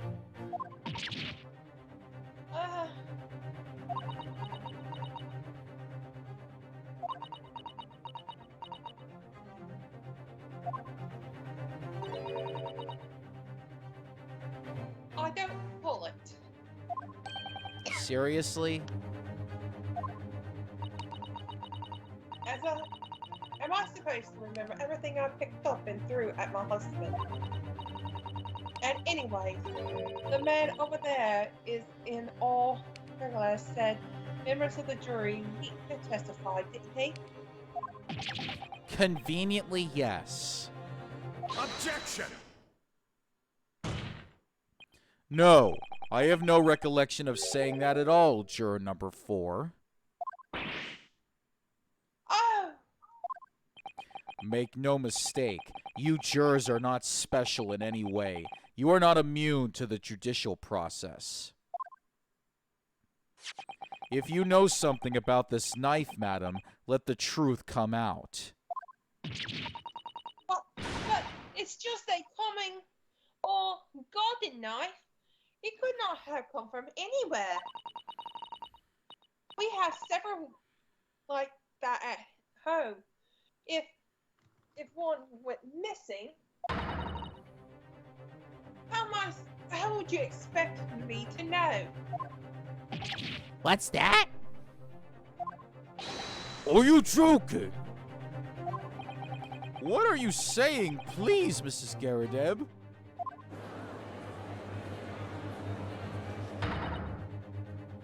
Now No, you li-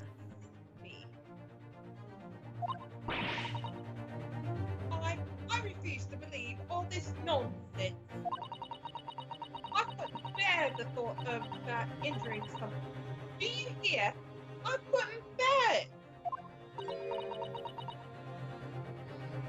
Oh, the poor woman. So, yeah. I want evidence.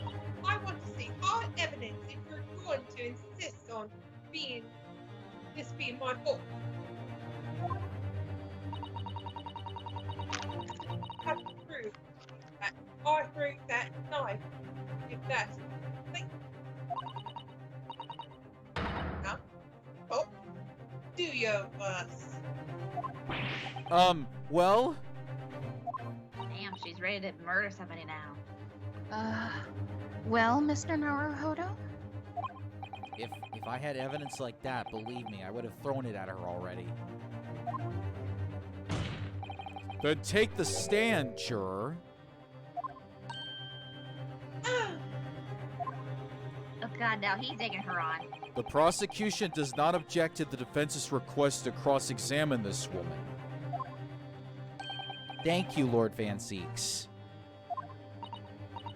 I'm going to have to testify. Juror number 4. As I'm sure you will appreciate, having observed it with your own eyes today, witness testimony can lead to the most extraordinary truths being unearthed. Truths of which the witnesses themselves may not even have been aware. Oh, dearie me. So I demand your full and unadulterated testimony, Mrs. Garadeb. And mark my words, in this court of law today, we shall extract the truth. Do you concur, counsels? Certainly, my lord. Oh, that's what I'm hoping for, my lord.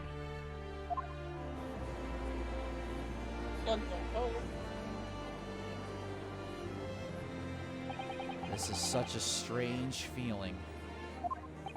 For the first time since arriving in this country, it actually feels real.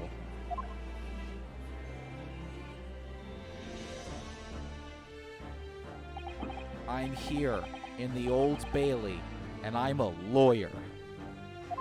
Heck yeah.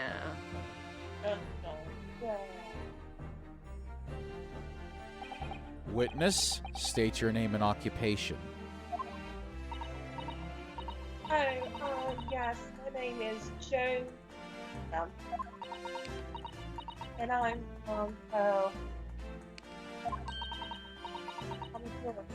and what? It sounds like even she doesn't know if she's a housewife or a maid or what anymore.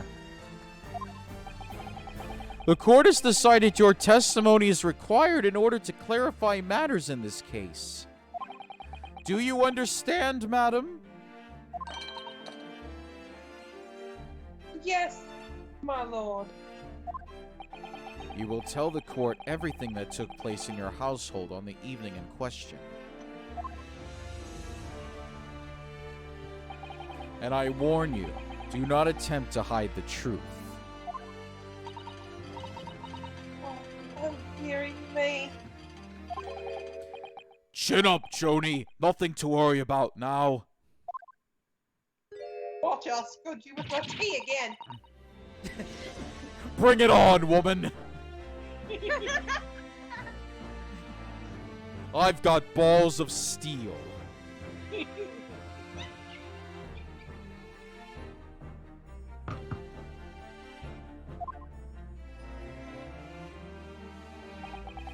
I'm trying to like, damn.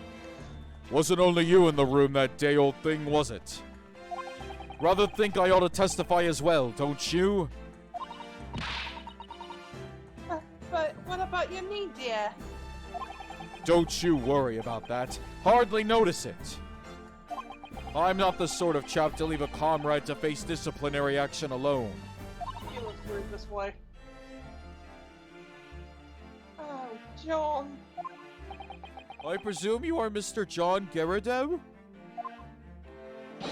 Yes, sir. Former second lieutenant of the 3rd Regiment of the 4th Northumberland Fusiliers, sir. Seen my... That's a mouthful, yes. Seen my fair share of action and now living the quiet life, as it were. The quiet life? Were you not engaged in an incendiary battle with your spouse on the day in question? Ah, well, yes, quite. I believe this may represent a first in the proud history of the British court. Calling a juror to the witness stand is unprecedented. However, the court will hear your testimony now, juror number 4, and that of your husband. You will recount clearly and concisely the events in your home at the time of the incident in question. Sir, at once. Injury is better. Yeah. Yes, on the day you're referring to, the wife and I did have a bit of a skirmish. Can't recall the reason now. Knocked a candlestick over and set fire to the carpet. Soon had it out though and got the window open. I was picking up whatever was throwing. Plenty of knives around our place. Can't say I noticed if 1 or 2 went missing, I'm afraid. If that bally thing in the victim's back really was one of ours, you'll have a job proving it, I think.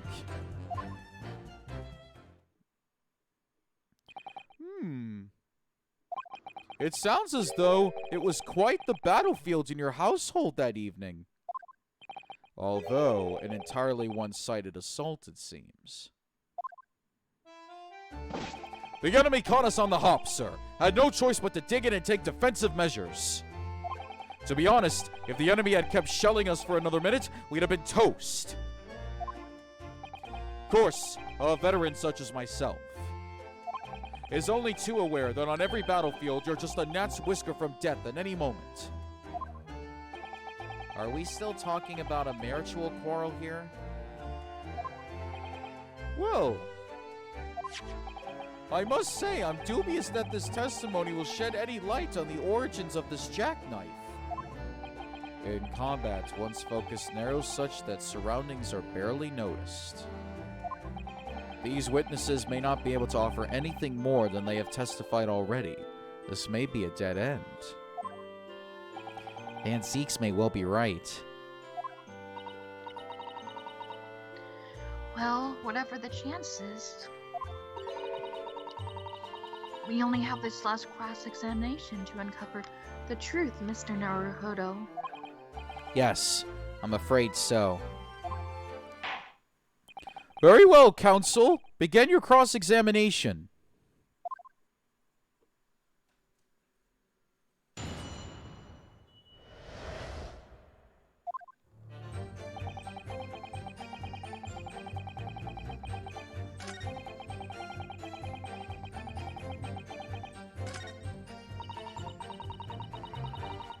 Hold it!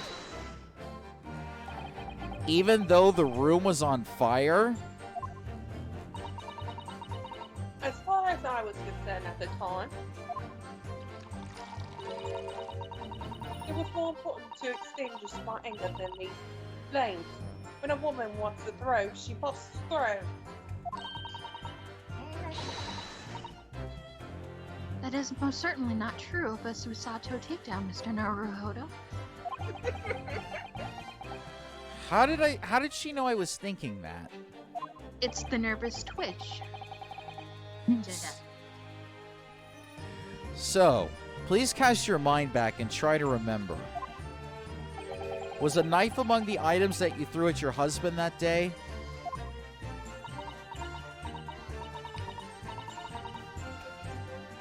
You know, honestly, I don't recall. But I must feel I'm no monster. Let me see.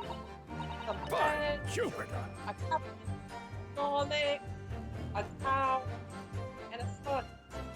Napkin. Excuse me. Do you have something to add, sir?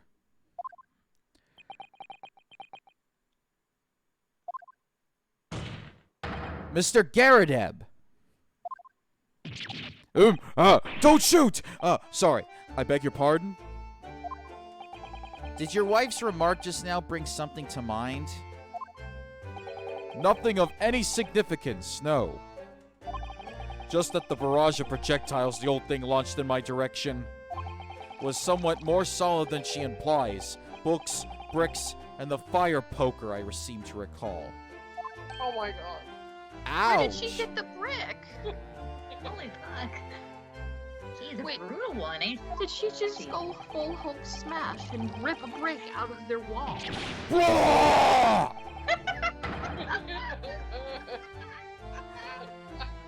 Good grief, woman! We're not at home now. This is a court of law. I'm dearie me. Ever so sorry, dear. Again, I'm laughing. What's she even doing with the teapot in here? Sean, I would never have known such things at you, obviously. Well, take a look at this then. How do you suppose that happened, Your pipe, sir? Had this thing in my hand as usual at the time of the onslaught. Knocked it clean out with one of her soft projectiles, she did, yes. And when I went to pick the thing up, it was broken in two. I'd like to see a sponge do that sort of damage. Yeah, I could do that. I see. Your pipe was broken. It would never have been... It was never been sent Here we flying go. unless it was hit by something pretty solid. Anyway, I've managed to bandage the thing up for now.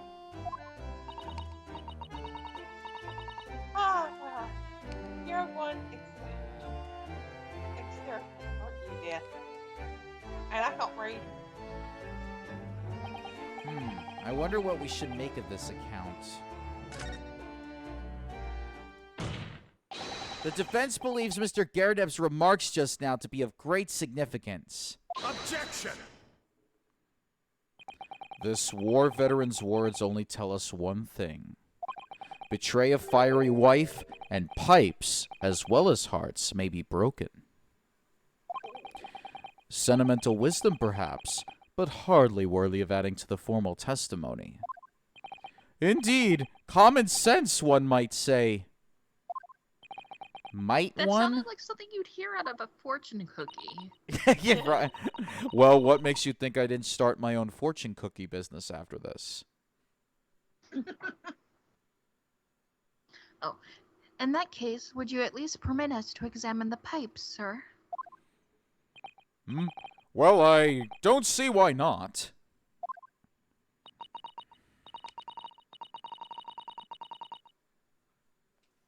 Oh, dearie me. There you go again, trying to interrogate yourself with that young lady. I did not do that. I did not. Very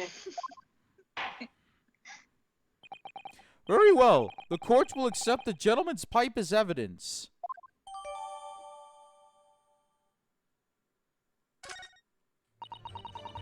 I hope I didn't speak out of turn, Mr. Naruhodo.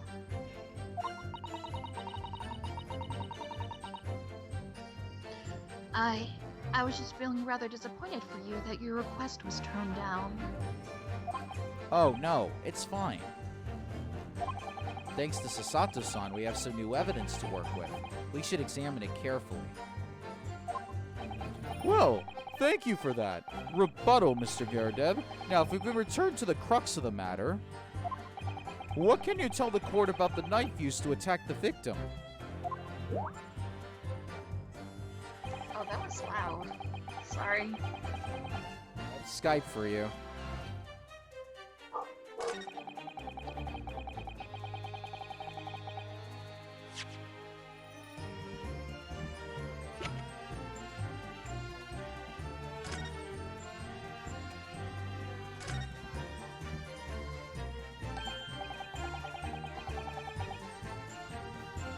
Oh, something just twinkled inside the chamber of the pipe there. Yes, I saw it. Something stuck in there, I think. Let's turn turn. over. Oh, let's turn it over and give it a shake. What's this? It's a tiny fragment of metal. It looks like the tip of a blade or something. The tip of a blade? Surely, it couldn't be.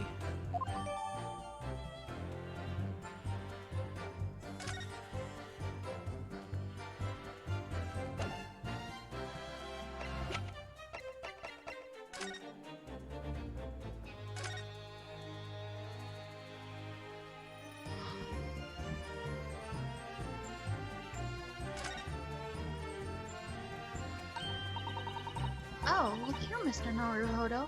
Just at the tip.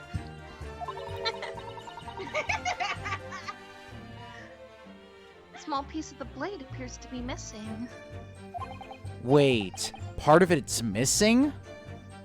I could be wrong, but I've just got a feeling. You remember this? Ah, that's a tiny fragment of metal that we found inside Mr. Gyarados' pipe. Yes, and just maybe...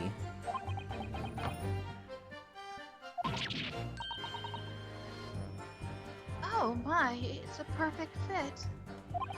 Somehow, I just knew it.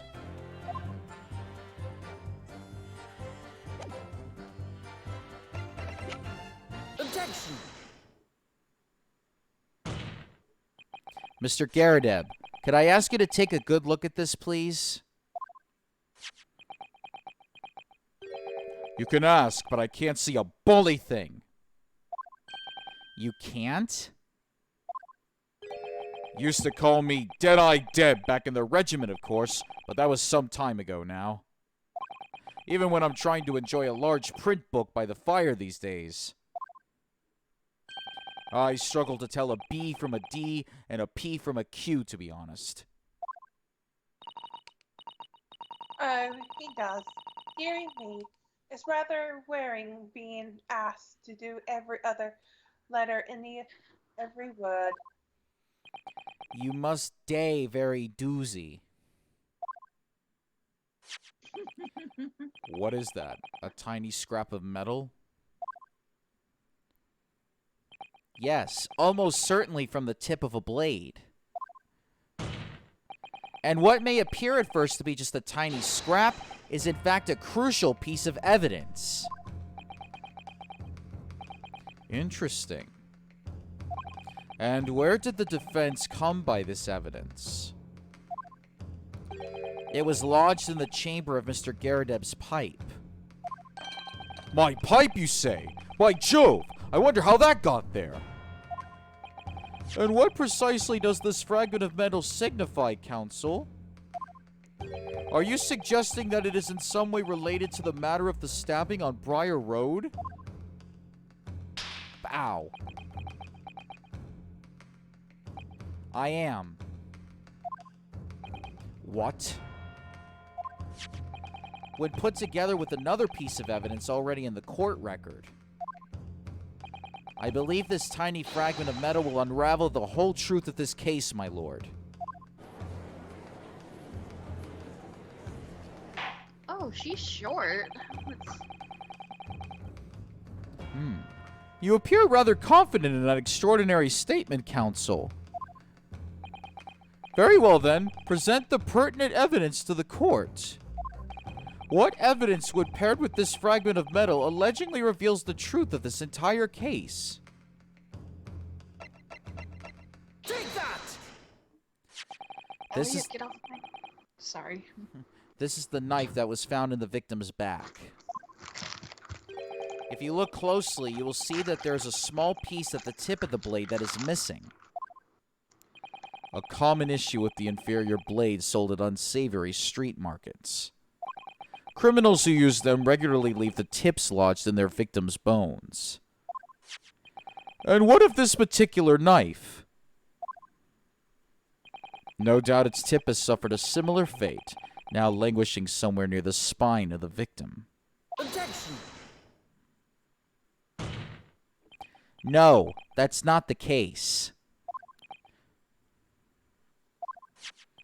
The tip of this particular knife's blade is the very fragment of metal we discovered in the chamber of Mr. Garadeb's pipe. Arg! Good grief, Lord Van Zeeks? I don't believe it. The knife from the crime scene and this fragment of metal are a perfect match. Good golly gosh! Order! Order! Order! Is this some sort of Eastern sorcery? Racist. This is no magic, my lord. This is a miracle. A miracle? So Van Zeeks has figured it out, has he? Council, explain this extraordinary coincidence at once! Yes, my lord. The crucial point we have to ask ourselves here is, when did the fragment of metal find its way inside Mr. Garadeb's pipe? Something that was clarified for us in the most recent witness testimony. Had this thing in my hand as usual at the time of the onslaught. Knocked it clean out with one of her soft projectiles she did. Yes. It would never have been sent flying unless it was hit by something pretty solid.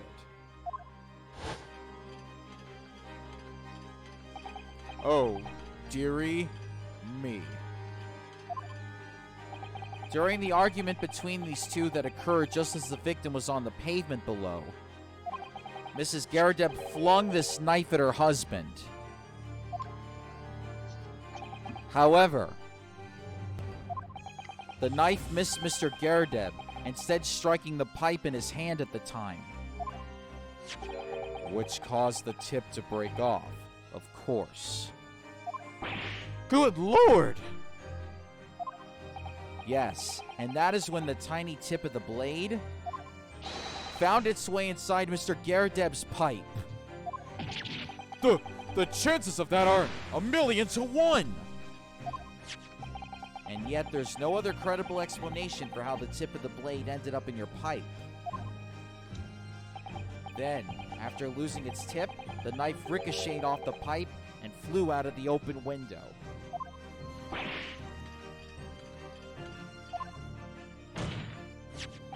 In short, this knife, which fell from the window of the Garadeb's house, is the very same knife that struck the victim in the middle of the back on the street below.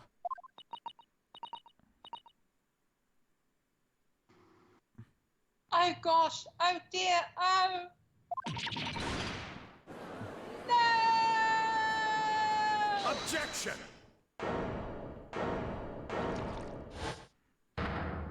Wine time. One time. A full-body theory, I'll give you that. Back up, elves.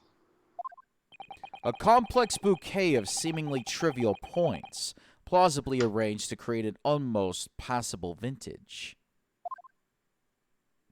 Allow me to toast my learned friend's characteristically Nipponese approach to bottling his argument. Sorry? But after all, it is just a theory. The bottle, I fear, is corked. Because you see... Sexy time. It's spoilt by an insurmountable inconsistency. An insurmountable... What? Ow. Lord Van Zeeks, explain yourself. What is this inconsistency you claim to have identified? An inconsistency of the simplest nature, my lord. The victim was found with the knife planted in the middle of her back. Yes, in her... Ah!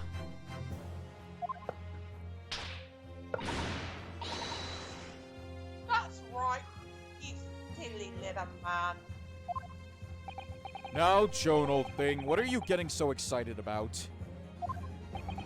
let us consider the basic facts of the case once more. The victim was walking along the pavement before being stabbed in the back and falling to the ground. If the knife that struck her had fallen from above, there's no possible way it could have planted itself into the victim's back. Gah! Ow. Order! Order! Quite right. You see, that's exactly right. If the knife had fallen on her from above, it would strike her on top of her head. Well, What if she was picking up the book? Yeah, what if she was picking up the book? He's lost for words. Look. I knew it. I never liked his theory in the first place. I don't know, though, what really did happen. it would appear the defense has made rather a spectacular blunder. If a theory has even one inconsistency, it cannot stand. Your theory, my learned friend, is history!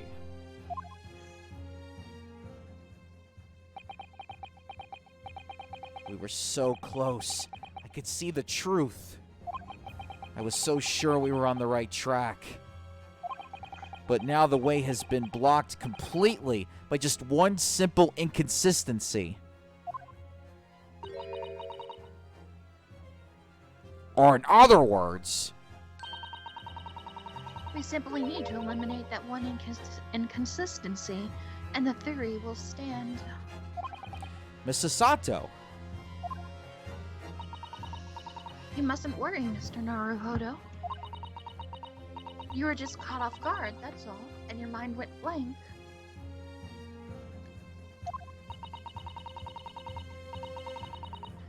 But if the path you were on is indeed correct, then a way will present itself. The key to this is in the court record, I'm sure. All the information you need is there. it seems you have nothing to say, my Nipponese friend. Well, your silence speaks volumes. A tacit acceptance that your theory is fatally flawed. No, you. objection.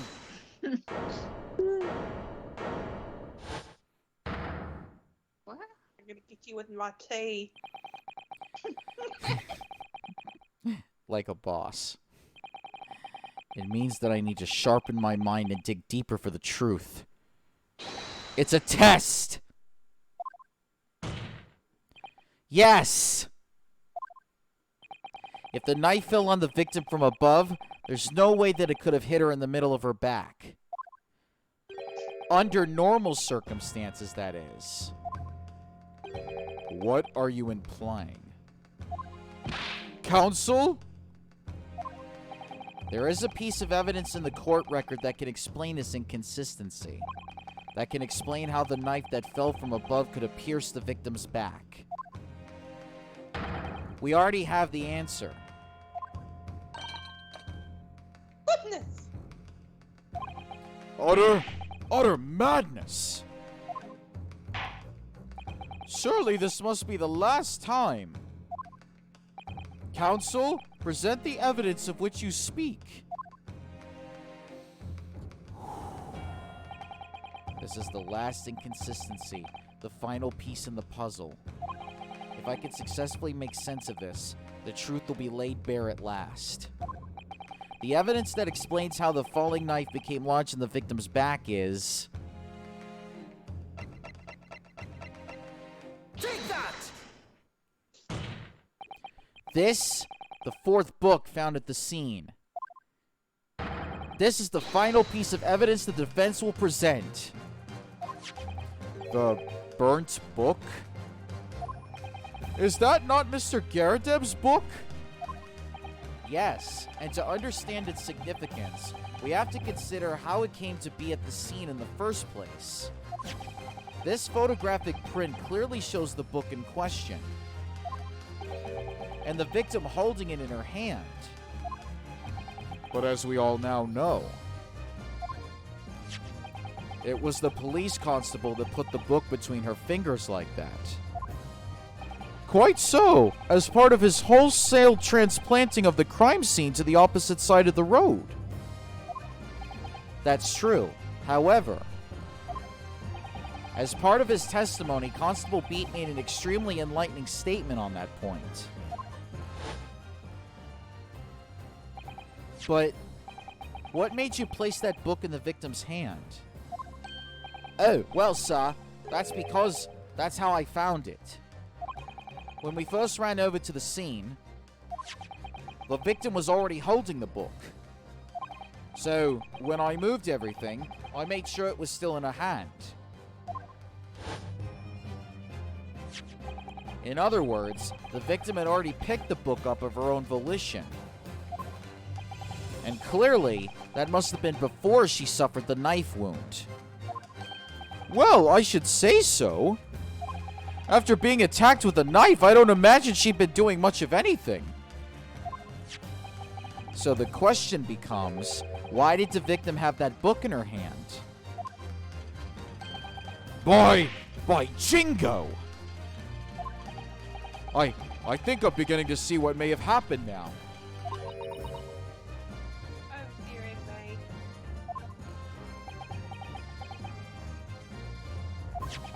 We know that the book fell from the top floor of the Garadeb household onto the pavement below, at precisely the moment that the victim was walking past. Yes, at exactly that moment, the young woman was walking along the street in the light fog, when all of a sudden, a book fell right in front of her. I agree. Yes, Mrs. Garadeb, and what do you think the woman did? What would you do if you were walking along and suddenly a book landed in front of you on the pavement? Well, I really can't imagine it, but I suppose you might have reached down.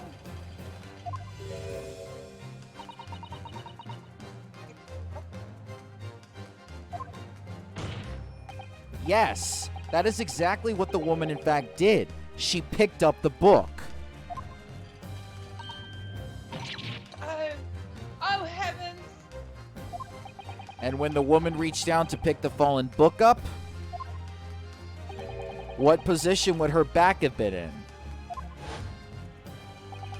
That's right, facing the sky, completely and utterly defenseless. Then, in the very next moment, while the woman was still bent over picking up the book, Oh. the next object fell from the room above, the jackknife, straight into the middle of her back. Ow. And at that same time, walking by chance directly behind Miss Green, was the defendant, Mr. Soseki Natsume. Well, I never! It appeared to Mr. Natsume that the woman simply collapsed on the floor.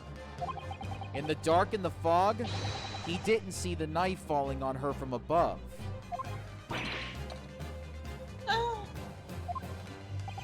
And from the other direction, the constable and his wife saw no one but the victim and her apparent attacker. So there never was a real culprit to run from the scene in the first place. No, this was nothing more than a series of unlikely events that culminated in an unfortunate accident. And that is the real truth behind this case. Whoa, drop mic.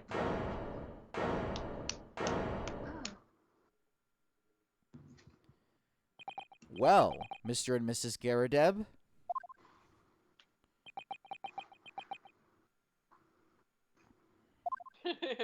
He's whimpering.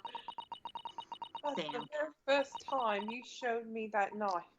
I had my suspicions. I wonder if perhaps it might have been something like that. there, old bean. Poor Mrs. Scaradib.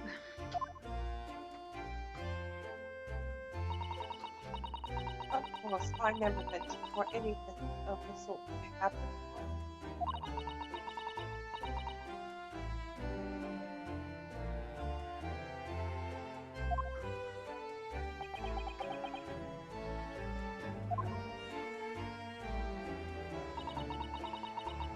I think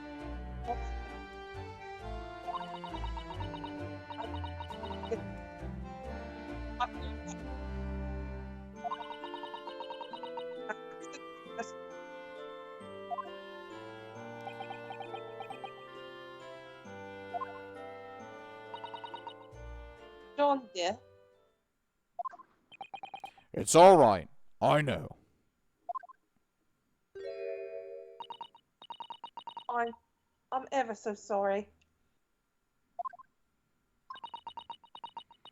Truly. I'm sorry!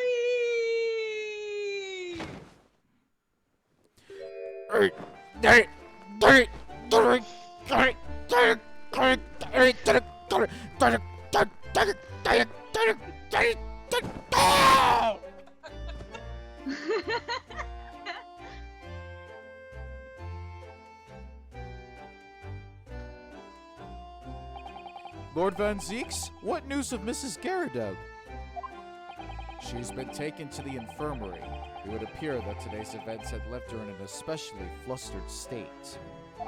However, I believe she will recover in due course. There is no cause for concern.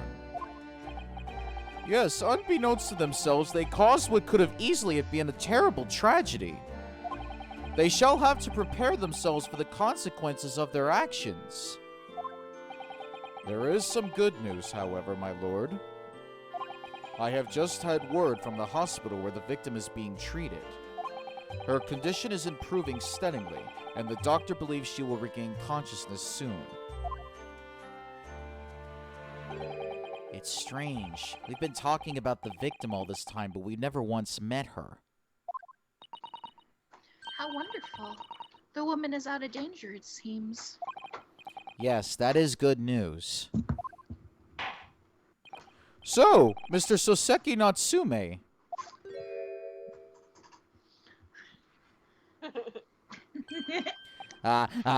Yes. On behalf of my fellow countrymen, I would like to take this opportunity to beg your pardon, sir.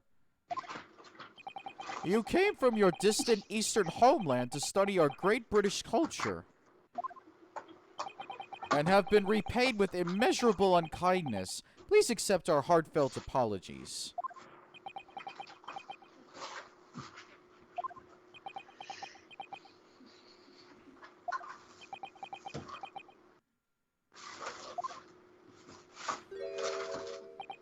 No, it is me who should be begging your pardon. Oh no, Mr. Natsume. That evening, when the young woman just collapsed on the pavement before my eyes, I jumped to the wrong conclusion again in my confusion. What conclusion, sir? I was sure that the woman was dead. Yes, Constable Beats said the same thing, didn't he? He thought she had been killed too. I suppose she must have looked completely lifeless.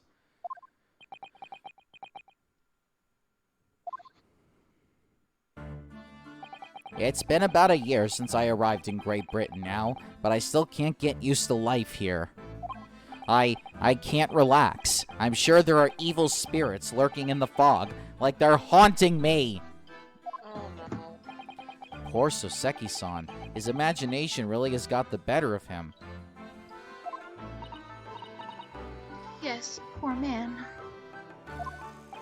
So when it happened, I thought the young woman had been taken by the fog spirits. I should never have dropped my books like that and run away. I should have called for help, for a doctor, for the police.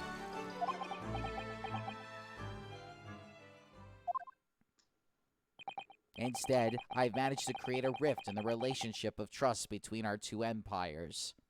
And for that, I am truly sorry. Okay. One could indeed say that some sort of mischievous spirit has been at work here, I think. One that created a chain of unfortunate mishaps. We were befooled by this spirit and led to false conclusions. But thanks to Lord Van Zeeks and our young lawyer here from the east, that chain has now been broken and the spirit exorcised. I heartily commend you both. Oh.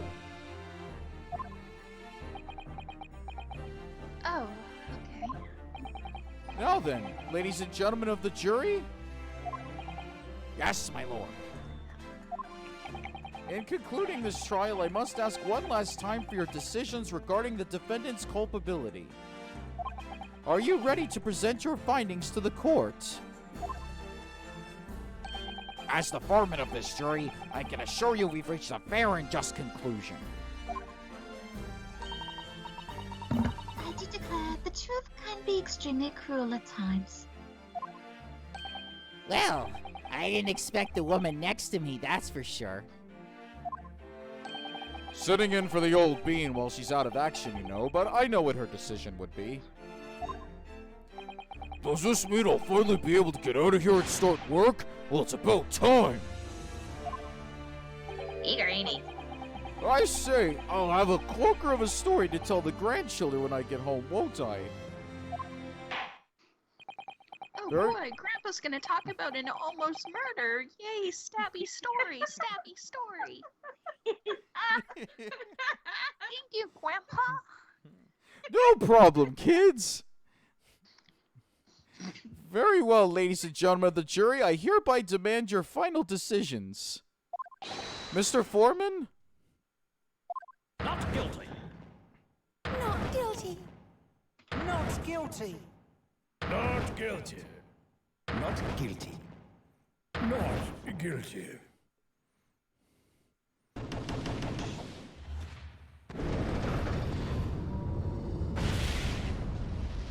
Damn. Very well, Mr. Soseki Natsume, I hereby pronounce you not guilty. The confetti! Get it off of me! Get the fireworks out! The spirits have come back! Oh no! Run now! Run away now! Get this guy some pot ASAP. Oh no, don't get me started on the marijuana. And finally, Mr. Natsume, Oh, yes, Lord Sir. you are now a free man once more. It is my hope that you will continue to further your education and British culture. And may you never again be brought before me. Oh, yes, sir. Of course. On my life, I swear I'll never set foot in a courtroom again. I'm transported to tears. Thank you, counsels. Court is adjourned. Holy shit.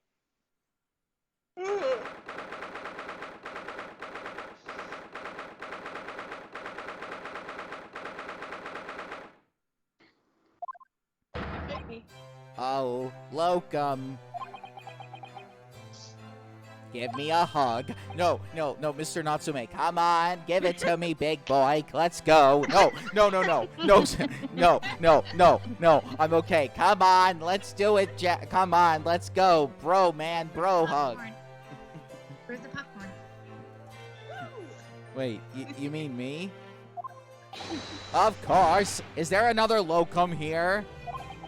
Is there even one?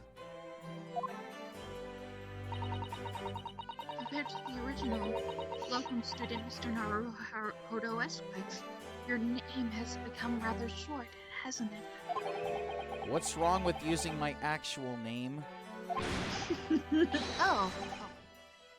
Oh, at last, I'm free! I'm free! I'm the genie from Aladdin! Joyful, joyous, jubilant, jubilation! Petty, party, happiness, hurrah! Now you go, Petty. Hip hip hooray! Oh, I am pleased. Mr. Natsumi is delighted. Would it be so hard just to say that then?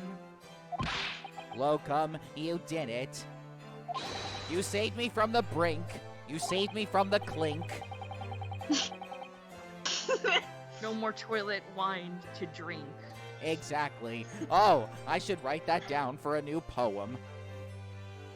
Well, what happened to the poor woman was in no way your fault after all. I'm just glad everyone can see that now. No, no, no, not that. Lovely, loyal, locum lawyer! Yes? I mean, as I said before, I have just never gotten used to life here in Great Britain. Every time I look over my shoulder, I see foreigners. I see towering brick buildings. And from high up windows, I see them looking down on me laughing. Look at that little hunchback. That's rude. Oh, dear. I'm sure it's all in your head, Mr. Natsumi. But today, you, locum lawyer, gave my gloom the boot. You stood firm behind that baronial bench before all those babbling British. You battled to the bitter end, laying bare the baffling truth. And when I beheld the blinding fireworks among the beams of the Bailey's roof, I bellowed, "Behold the best barrister ever born!" Well, that's very flattering, and we're very pleased for you. This has given me a wonderful anecdote to recount to my old friends back in Japan. Ah, an anecdote. Is that what's to become of all my hard work? Ah, there you are, my dear fellows. Oh, there he is. I apologize for keeping you waiting. I rose late this morning. Oh, Mr. Sholmes, what a pleasure to see you. She's simping. I see I'm not here a moment too soon. A disaster has been averted, I'm glad to say. Oh, The trial shall begin presently, Mr. Naruhodo, and I wish you the very best of luck.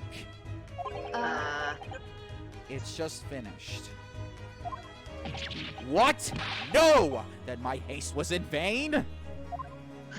Ah, it's you. Hairlock Sholmes. every time he does that Pose, I think of the Christmas dance for Mean Girls.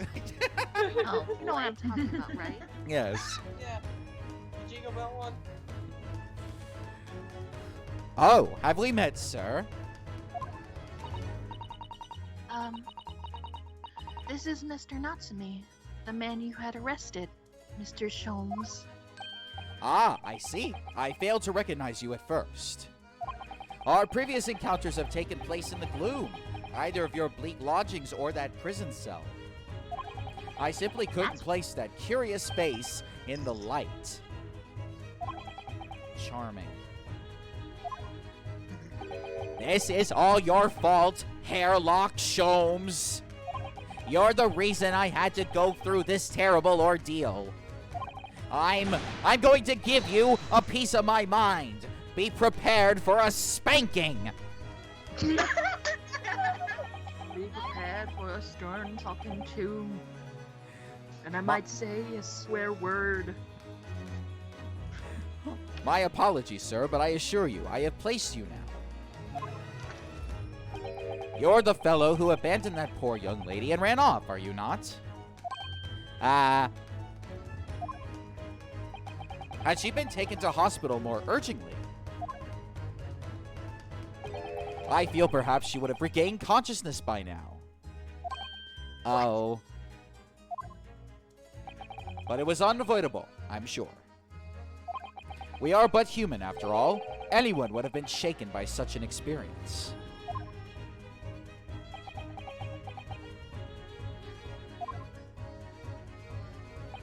I do feel very badly about how I behaved.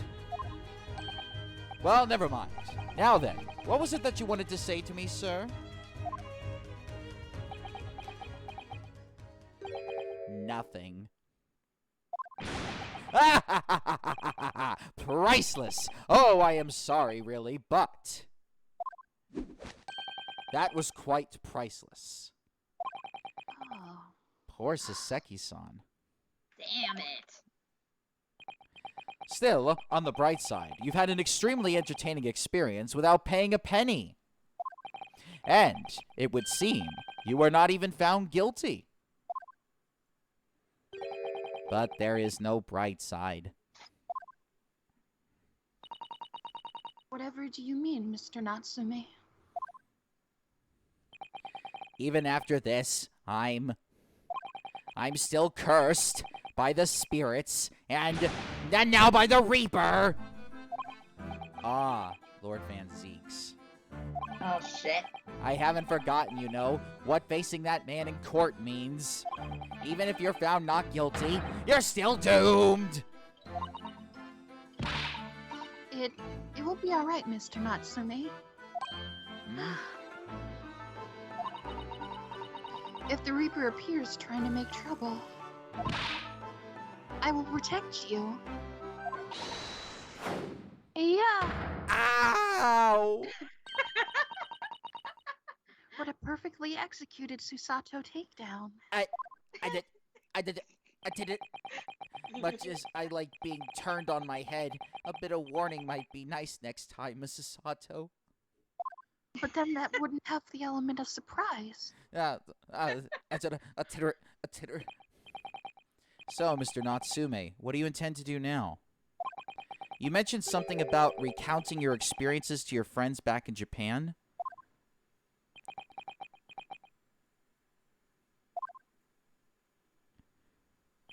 Yes, I intend to return to my homeland soon.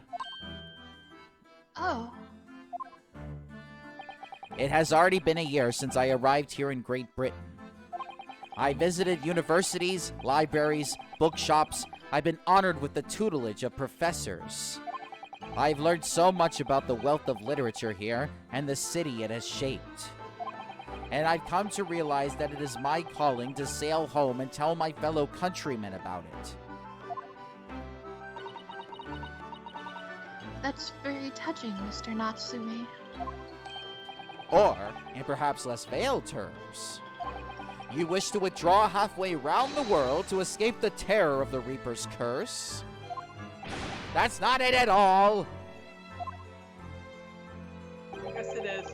The more I learn of literature, the more this strange feeling claws at my insides. I feel compelled to return to my roots and attempt to pen a work of my own. Oh, I see.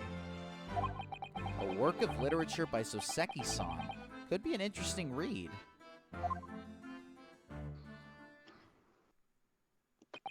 And what about Mrs. Sato and yourself, Mr. Naruhodo? Sorry, what about us? Will you return to Japan alongside your mustache compatriot? Why would we? A week has not yet passed since we arrived in London. And only now does it feel as though we have finally found our feet. And you are accommodated in a hotel at present, are you not? That's right, but we need to find lodgings before it bankrupts us.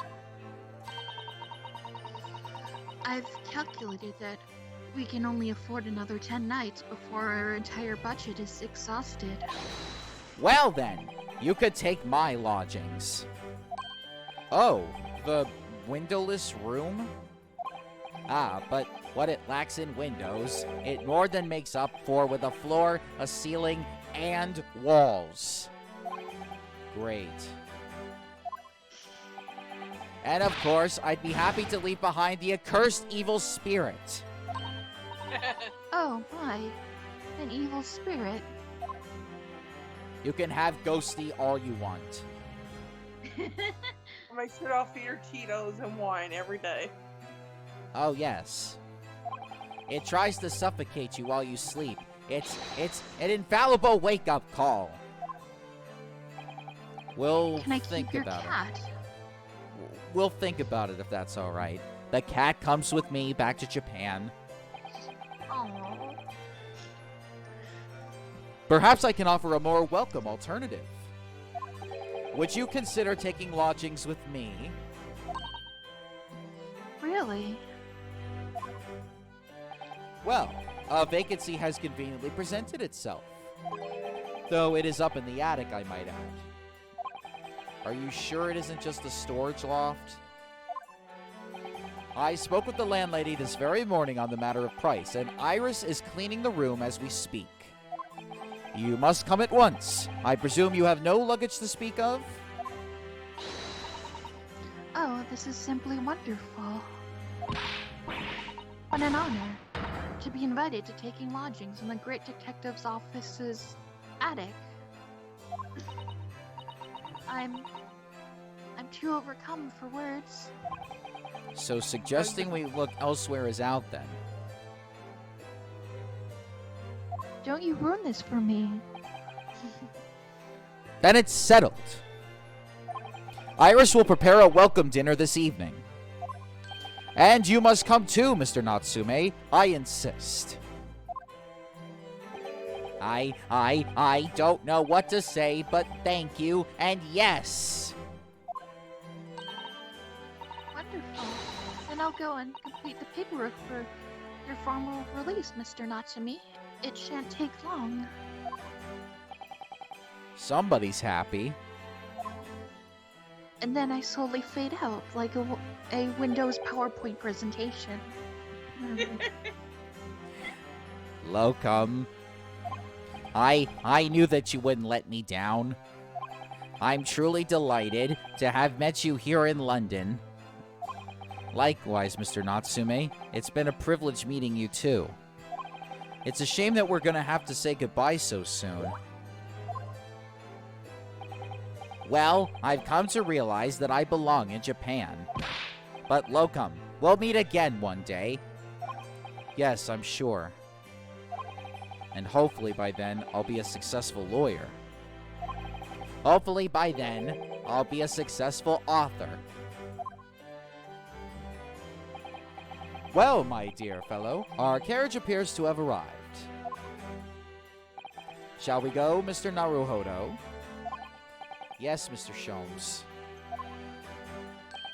I've little doubt Mr. Natsume will be released in time for dinner this evening. And so, with Soseki-san's innocence successfully established, we rode with Mr. Sholmes to what was to become our new home, 221B Baker Street.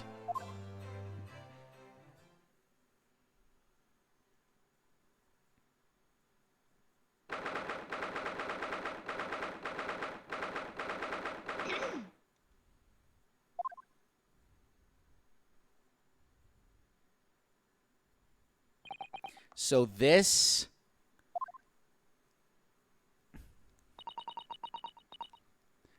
Is to be our new office, yes. our office? I rather like the sound of that. Me too. It's simply wonderful, isn't it?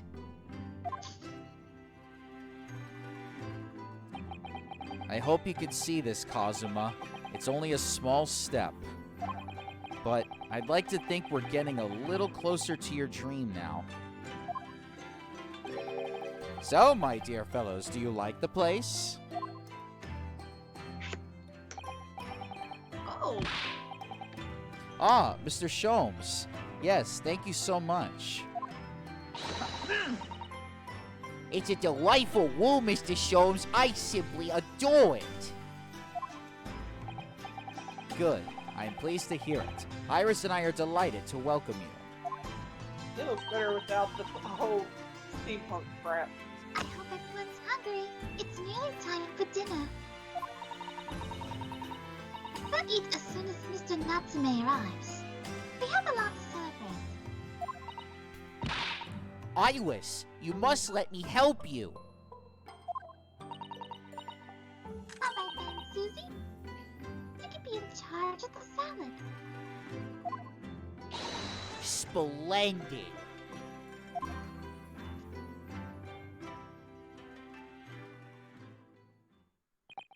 So, Mr. Naruhodo, how does it feel to have your own office in the capital? It's very exciting, actually. I can't help wondering what adventures await us.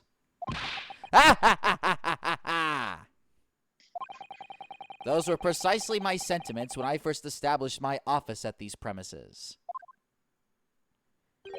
Until I discovered the dark truth about the city of London, that is.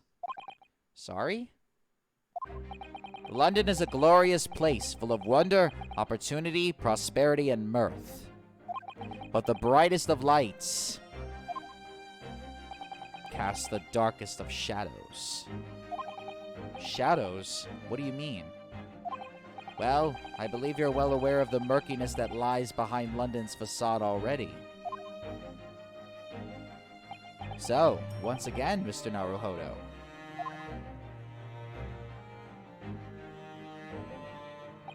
Welcome to London.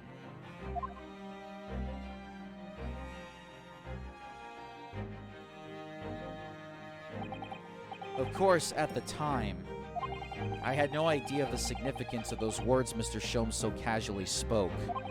But it wasn't long before my turn came to lift the facade and see the true depth of the murk that lay behind it.